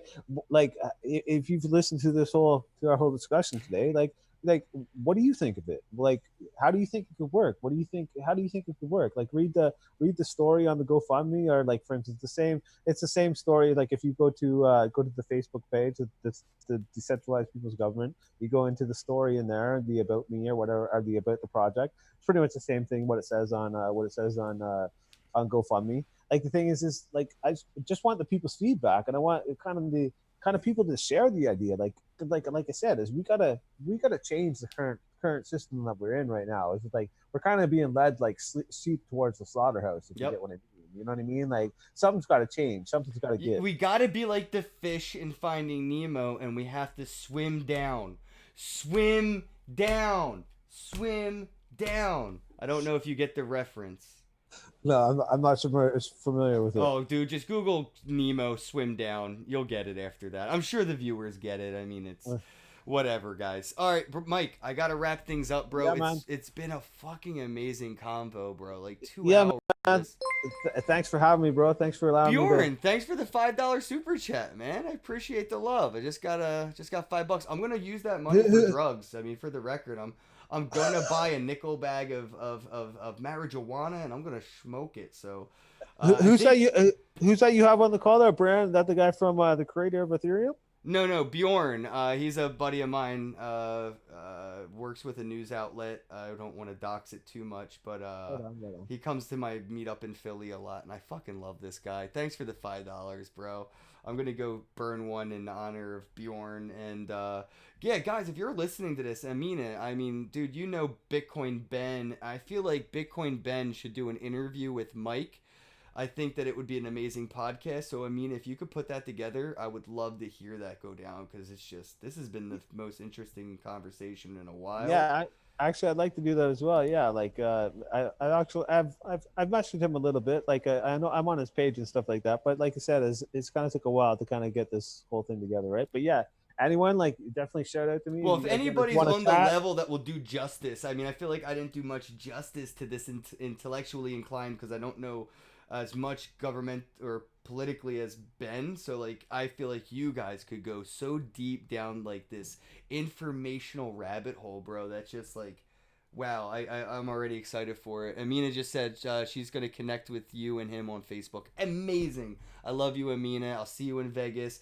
Mike, it has been epic. Everybody go check out Decentralized People's Government on Facebook and check out the GoFundMe. Send $4.20 that way. And, Well, and well, okay, like just put it like this, right? So the goal is like, yeah, the goal is like really 10 million, right?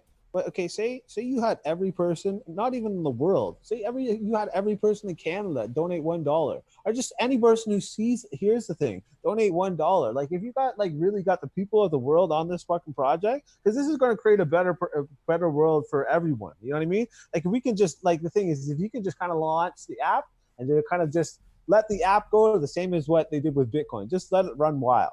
You know what I mean? And if you can get more people using the app, then like I said, it becomes a true democracy of the people. As more people use it, their voice comes out, right? yep, and as people, and it's the same thing as game theorying. You know, as more people decide to participate, others will feel inclined to participate. You know, the same reason, fucking for no reason, everybody decided to watch Game of Thrones just because they got tired of not knowing what the hell was everybody else was talking about.